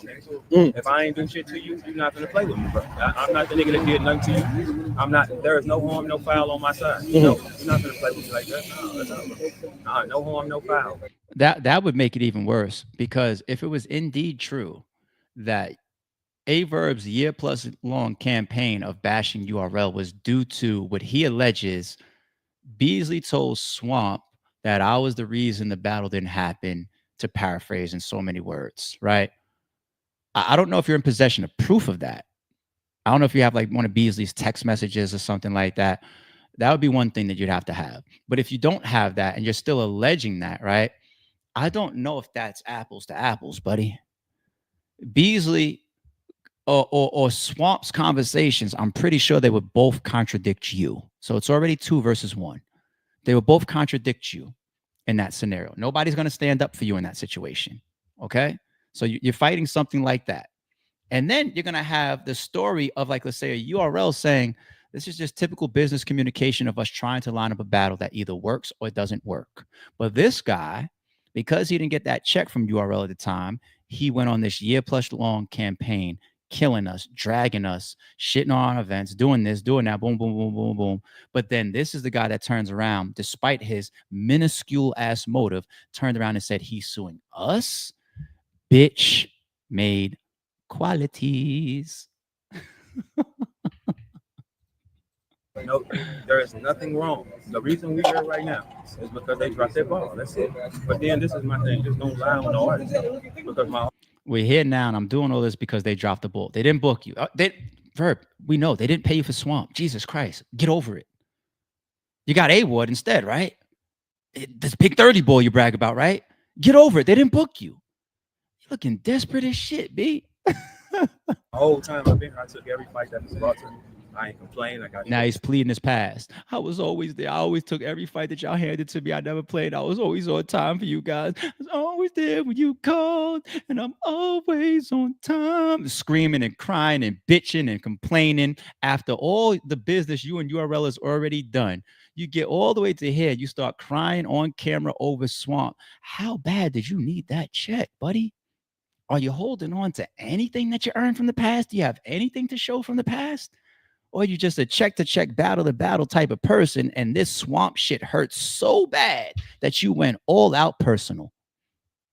You know, if you end up in court with URL, they're going to use this segment right here. They're going to say, this is our top competitor, and this is how he talks about URL and Aye Verb. Run exhibit number 4. And they're going to play this, just like how my shit ended up in the fucking Kendrick shit, right? Podcasters get used, right? And I'm not doing the whole enemy and my enemy is my friend shit. I don't play them type of corny ass games. I'm just being real about your lame shit right here. It's sad to see, buddy. To it. I show up, I show up, and I got all my rounds. I ain't no 2 round nigga. I take whatever come. I go wherever the fuck you tell me, so you're not gonna be lying on me to these people and getting in this nigga head and telling him, hey, this nigga's the one who stopped it. And that's a motherfucking lie, because I pride myself on my name, though. You know what I'm saying? If I did it, I did it. Where we come from, if you did it, you did it. If you didn't do it, you're not putting that on me. Where you come from, if we did it, we did it. You ain't gonna put nothing on me. If you where I come from, my hood, they know the dope boys and the corner store niggas, they know me, they know Chad, blah, blah, blah, blah, blah, blah. Where I come from. If you did it, you did it. Okay, Verb. So you put all of this on you as a man and on your hood of where you're from. So put it on you as a man, or put it on where you from, where I'm from.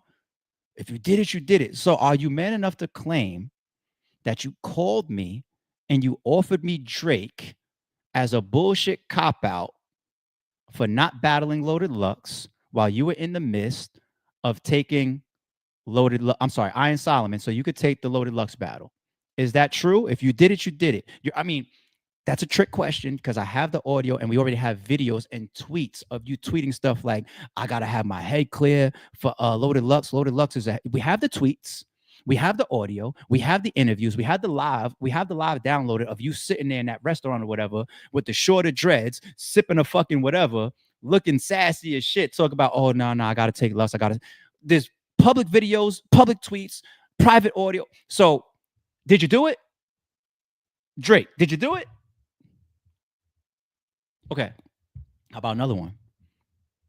When Gerald called you about Holla, did you bring up Nick Cannon? Did you bring up Holla looks like he's thirsty these days and back in spaces? Did you bring up that, Wildin' Out is this and he's not friends with Nick Cannon anymore? Did you do that? I would ask you a third one of, did you tell the league owner, if you book Holla to be on that card that I'm main event on, he can't make more money than me? I would ask you that question, but in a couple streams back, I actually put your tweet up of you admitting it.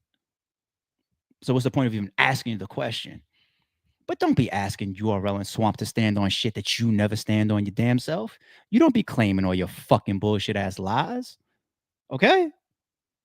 So your manhood is in question of how you carry yourself, sir.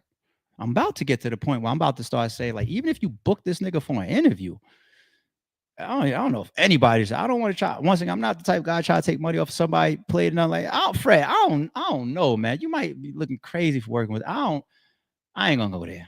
Y'all get y'all money. I don't like. It's almost to the point where it's like you're kind of weird for even working with her, based on what you. I don't know. Nah, I can't put that out there. He's gonna try to sue me and say this is him stopping me from getting paid. The God, right? I don't want to see his fucking foolish face anymore on today's stream. Take it down. All right, let's move on. Chris Brown. Speaking of lawsuits, there goes a transition for y'all. Chris Brown. It looks like his situation overseas is done.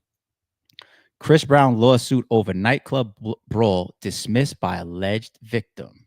Chris Brown's putting one part of his legal battle over an alleged nightclub fight behind him, as he seems to have reached a settlement with the guy who sued him over it. Full story and bio. Okay, so all this looks like is settlement that could have been between him, the alleged victim. This is how we're gonna end this. Don't need to go to trial. Don't need to go to court. Um, remember, people, settlement doesn't always involve money. I think that's a bad misconception. People think that settlements always involve money. They 1000% do not. Okay. Me and Verb can get into our legal dispute, and he could, if he sues me, if you're the plaintiff, you have the ability to tap out. So he could sue me, right? He could finally put our lawyers in touch, which he's ducking, and then he can have this defamation claim that I could come with my whole wave as well as countersuits, right? And we can get a year in, and he could say, "Yo, you know what? I want to tap out. Let's settle this. Let's go to settlement." Right? And the settlement, we could both agree, look, I'm going to go my way. You're going to go your way. I'm not going to mention you on my stream anymore. You're not going to mention me on your spaces anymore. That's our settlement agreement. It doesn't have to include money. In this case, though, Chris's, I wouldn't be surprised if it does. I wouldn't be surprised. Chris Brown is just like super, super rich. Actually has generational type of wealth, right? Like the type of money that Chris Brown has could skip to his grandchildren and all that type of shit. Somebody like that might have real strong claims on you, maybe footage, maybe this is proof that you and your goons beat on me in that club, or you never know, allegedly. Chris Brown might say, take this $1 million and let's all walk away. That dude now has $1 million that he's never had before. He's never earned that type of money. Allegedly, maybe, you never know. Chris Brown, shit, I made 3 times that on tour last night. Here, take this $1 million, get from around me. It could be that type of scenario, right? You got to also remember, I feel like settlements that include money are not always an omission or omission of guilt, right? Sometimes it could be peanuts for somebody. Look at the case that we brought up the other day, the James Harden shit.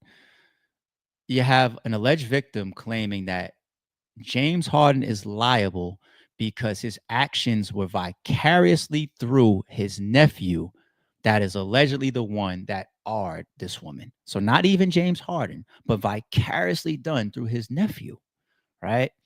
And the number that was on the report was $100,000. $100,000 for James Harden is like, now getting R'd and wanting 100 grand sounds crazy, but normally you see somebody just look at a James Harden and be like, oh, he got it like that. Let me look up his last deal, his last NBA contract. Fuck that. I'm going for 20 million, 50 million, right? It said $100,000. So if James Harden says, I don't need this press, I don't need my lawyers to spend cycles on this. This is a waste of time. This lawsuit is going to cost me $2 million based on gauging the amount of man hours that it's going to cost for the type of attorneys that I'm bringing, right? And I know I'm going to spend that $2 million and I'm going to win based on the factors and the evidence that we have. I'm very confident we're going to win. But 2 million to 100,000, what makes more sense? All this person wants is $100,000. I'm not guilty. I don't feel like I had any vicarious liability here, whatever. But take this $100,000 and get the fuck away from me. That could have happened here with Chris Brown. That could have happened. It's not always an omission of guilt. Okay. It's a move along, because I got it type of situation at times, right? And he's got bigger fish to fry. They already showed him they're willing to lock his ass up. He went out there, they locked him up, they denied his bail the first time or something, right? They had him sit, and we was like, damn, he's gonna get out and be able to do his tour. He's got this tour lined up, all these tickets being sold, and these fans putting up their rent money to see him.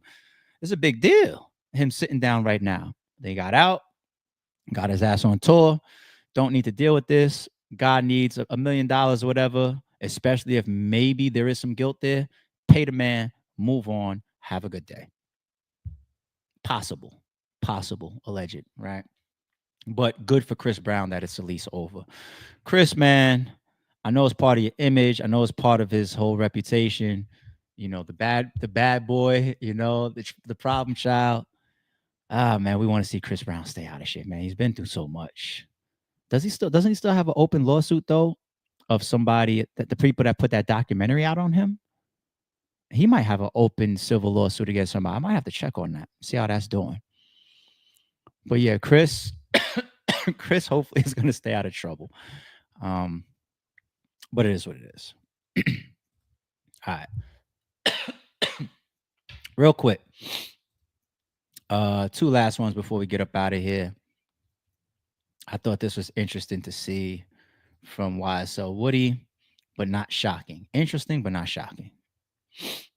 When karma comes back to bite snitches. After flexing this crazy lifestyle that he obtained because of snitching on Young Thug, it looks like the views and money are starting to dry up. Woody reportedly made multiple six figures off doing 20 versus ones and was blowing it all of it on cars, jewelry, and clothes. I find it so ironic that he got on Instagram holding his tears back after claiming his friends turned their backs on him when he couldn't provide for them anymore. Like he didn't turn his back on YSL. But I do respect him for going on Instagram and publicly offering personal car washing and grass cutting services since he was going broke. Y'all I know what time it is, man. Listen, all summer long, I'm washing cars, cutting grass, taking trash out. That's what you want to pay me for? Tap in with me. I swear to God, you gotta be in. When karma comes back to bite snitch. So if he wasn't trolling about that, he's like, I swear to God, dead serious, called me for washing cars, cutting grass, or whatever. I actually respect that. A man that is willing to legally do whatever he needs to do to provide for himself and his family. So I ain't gonna clown him for that. And I'm not even using the harsh words that they use here of karma, because YSL Woody's situation with Young Thug and the YSL trial, whatever it is, what it is, right?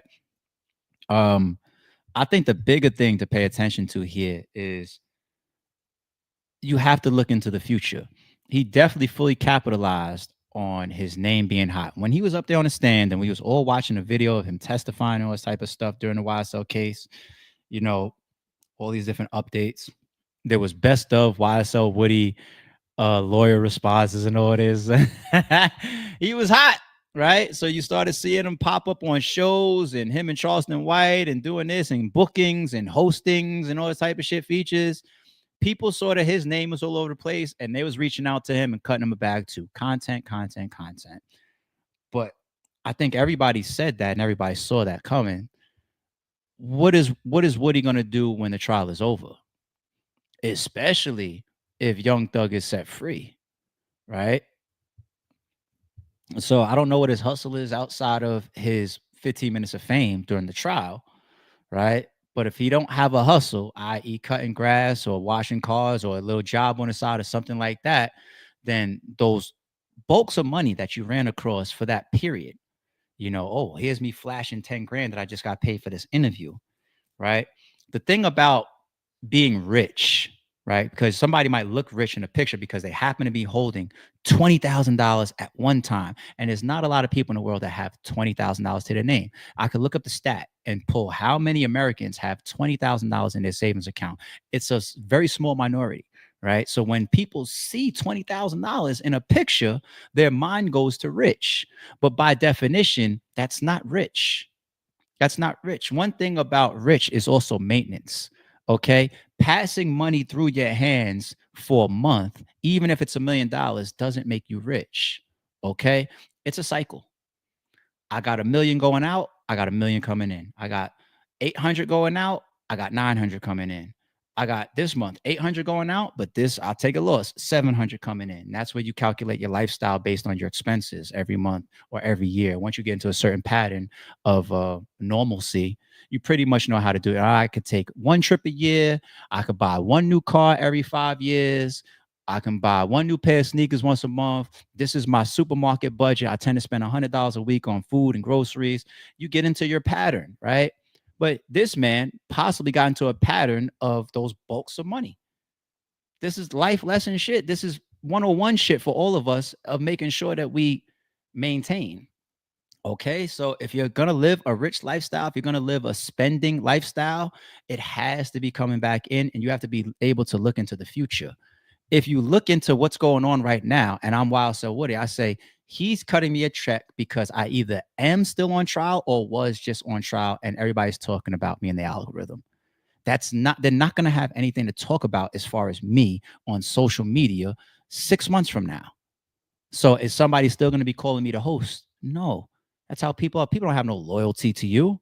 It's just loyalty to what's hot and what's not. You're hot right now. I want to book you and interview you. That's how it goes. Okay. Aye Verb right now is probably might get a call or two for some extra interview bookings. If he goes cold, nobody gonna want to interview him. Nobody gonna give a fuck about him. You know what I'm saying? Charleston White, he does something crazy, whatever. The Jaguar White, she says something, everybody gonna call her. She's gonna get hot for the moment. But be careful with your forecast and your spending. All right. Last but not least, this is where we're at in the world. This is where we're at. This is wild. Amazon ankle monitor. Yes, it is, bro. Yes, it is, bro. What's the name of the ankle monitor, fool? That's an Amazon ankle monitor. The funny thing is they put the picture of top 5 next to it as if he inspired this shit. That's a horrible thing to be known for, top 5. If it becomes a trend of people wearing fake ankle monitors, Amazon ankle monitors, and they say you're the one that kicked it off, clout is a hell of a drug. Clout is it's more dangerous and more consumed than meth, than weed, than crack, than coke. Clout is the number one drug. B. People are addicted to clout and attention. Oh my God. I would have never known that I can go search on Amazon a fake ankle monitor. I would have never known that. You know what? Let me do it. Amazon.com. It better. Oh, really? Really? Replica ankle monitor. Oh, people, it's there. It's real. It's real. $48.92. You get you a fake ankle monitor. $48.90. Let me bring it up on the screen. Y'all don't believe me? I know y'all believe me, but look at this shit. Look at this shit. $48.92.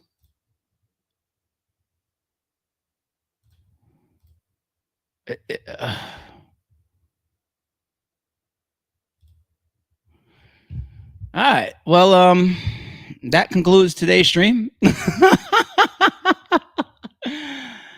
I'll catch y'all back in the morning, man. Hope y'all had a good one today. I appreciate y'all. Actually, my bad. Before I get up out of here, let me check my supers. Make sure I'm on point. Once again, shout out to Nuisance TV, just showing love. Thank you for the super. He's also a member of the channel. Jay's in the building, of course. If prosecution drops some of the charges, why are they on paper, i.e. arson? I wonder what you're right. It's a good call out when we did the Diddy coverage. Oh, no. Hold on, Jay. They streamlined, right? So I think they took off the like attempted stuff. Like kidnapping is still there, but they took off like attempted kidnapping. Remember, it was called a streamlining tactically. So maybe that's why arson was still there, but that still was a good observation you had here. Maybe that's just a guess I'm having. A new member, Sniper, in the building. Appreciate you, homie. Welcome to the green team. Welcome. Noose is back in the building. Says, I think Daylight got to be in that God tier convo. I don't mind having it. I can continue the God tier conversation, but hopefully y'all are on the same page as me as the one I broke down today. You know, I'm not always right. I'm not always wrong. And I'm willing to take in further information. So Drosky says, what do you think about a category between Rushmore and God tier? Demigod, i.e. I don't want to go Dragon Ball Z. Well, it was a demigod, regular God tier. I ain't doing that. It's too much. Like it's hard enough to define a God tier bracket. So I don't want to do that. But Mount Rushmore versus God tier, me personally, I say there's a difference. All right. There's more Mount Rushmore candidates than there are God tier candidates. Okay. Once again, gods, they do things that, put it this way, Mount Rushmores have some qualities of God tiers, right? But not all the qualities of God tiers. There's certain things that God tiers can do that some Mount Rushmores cannot. Okay, that's real. That's real. All right. Appreciate the super on that, Drosky. My man Loco's in the building. He caught one of the memberships. Yo, Loco, I just shared to my Instagram story yesterday. Your freestyle rebuttal versus Swave. You got to see all the comments that I have that say this is one of the best rebuttals of all time. I think you know already because people done hit celebrities done hit Remedy Loco up about his Swave 7 rebuttal. Blue Room shit. Shout out to Loco, man. That rebuttal really is one of the best in history. I think that it just needs to age. Because when people think rebuttals, they think Rip Hamilton's Big Cannon's Ski Mask joint. They think rebuttals like that. You got Charlie Clips, Serious Jones rebuttals going back and forth, the clip shit. We think about rebuttals like that. There's some just epic. Diz had an epic rebuttal against quantum physics. If y'all know y'all history, the choking, exposing vocal cords in the air, he did that mid-round. DNA Hollow, they did some mid-round classic rebuttals, but this is a new entry to the all-time list. Remedy Local versus Swave 7's rebuttal.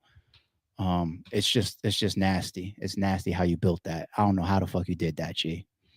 My man Cap says ARP Verb said he never got on stage before he got his back end. Is that true? Of course, that's a lie. The man has no integrity and no fucking. The man, I recorded the spaces of him saying some shit like he's talking about paperwork. He said, "This is the third, fourth time ARP and RBE's being sued." That's a lie. That's not true. I've never had a lawsuit with a battle rapper ever. Okay, so that's a lie. And then he says something about the URL and RBE lawsuit, which is closed out. Something about you took the paperwork and you hid it in California. What? Who the fuck am I? Even if I hire Alex Spiro, get Johnny Cochran reincarnated, Joe Tacopina, Tini Garego, I could hire the Jordan Hakeem Olajuwon Dream Team. Who the fuck is able, from a constitutional legal standpoint, able to take paperwork from one jurisdiction and move it into another jurisdiction so that you can't read it or so that it's hidden? He is sick in the fucking head. He's an idiot. He's dumb with his takes and the things that he says, and he's a compulsive liar. And that's why I downloaded it. He said we moved the paperwork to California. He just freestyles bullshit. I said, how does somebody do that? He's insane. That's one of my biggest letdowns of Verb, how stupid he is and how much he lies. So he's never got on stage before getting his back end. Is that true? I broke down the story even of him and Adi Boom. He walked up to me and said, "Yo, am I good to go on stage?" He wouldn't have asked that question to me if I was just going to give him his back end regardless. And that's the very first time I booked the nigga. The very first time I worked with him, and he don't know how good of a businessman I am. He knew that he was getting paid after the Boom battle. He's sick. He's sick in the fucking head. I got PayPal and fucking wire transaction receipts to show him getting paid after his battle. He's sick. He's sick. What's wrong with you?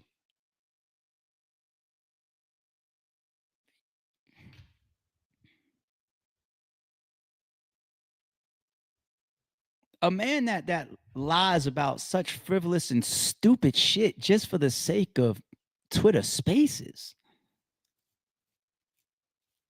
He has zero man character to me.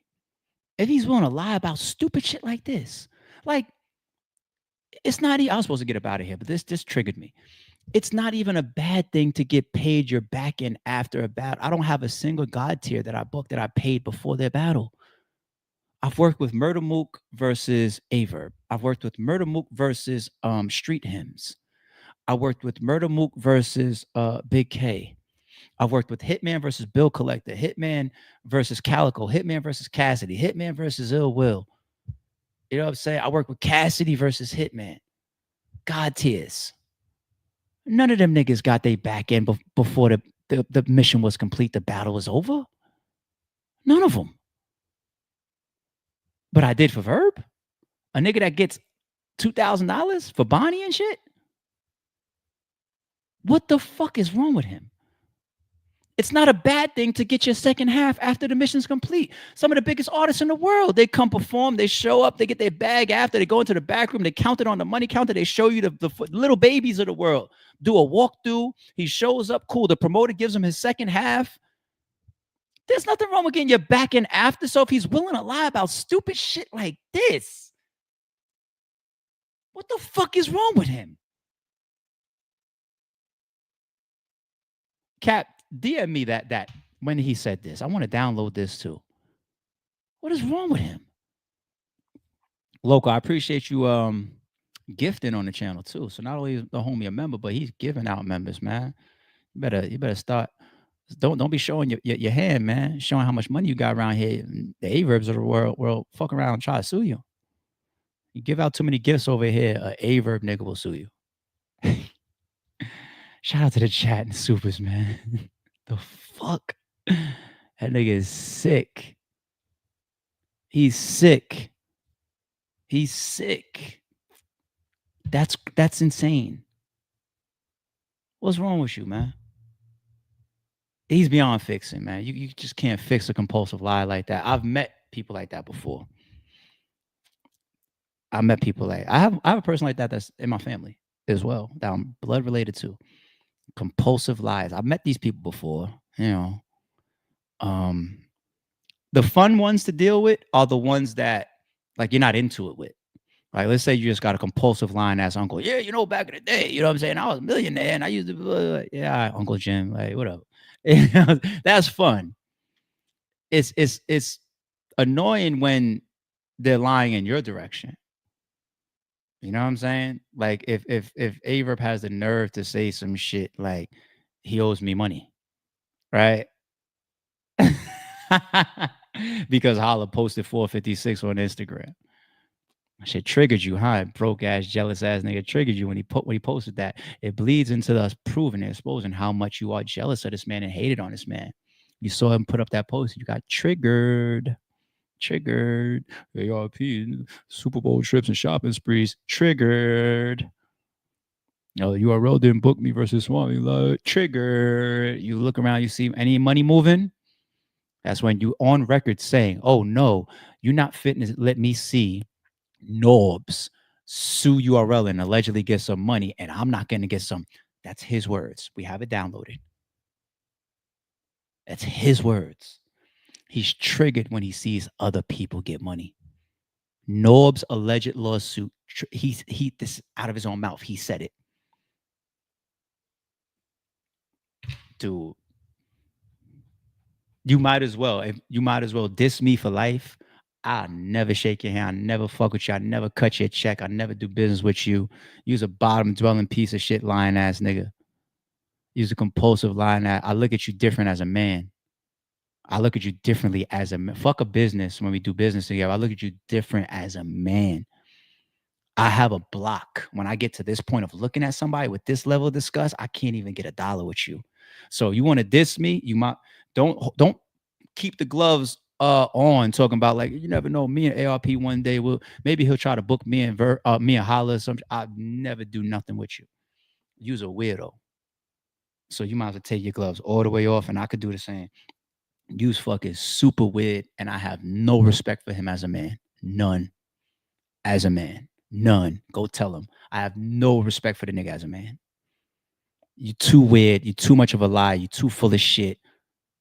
And you bottom dwelling ways of hating on people and trying to act like you want to sue somebody because you seen somebody else get a check. Who want to be around a nigga like that? Y'all got it. Shout out to the set. Don't confuse silence with work ethic. I'm a boss making decisions, my first fetish. The verse cherished is perfect, that's a reverse blemish. I dropped it, connected the block, learn Tetris. This is the Sorry True Podcast. Welcome to the house of. And shout out to the members.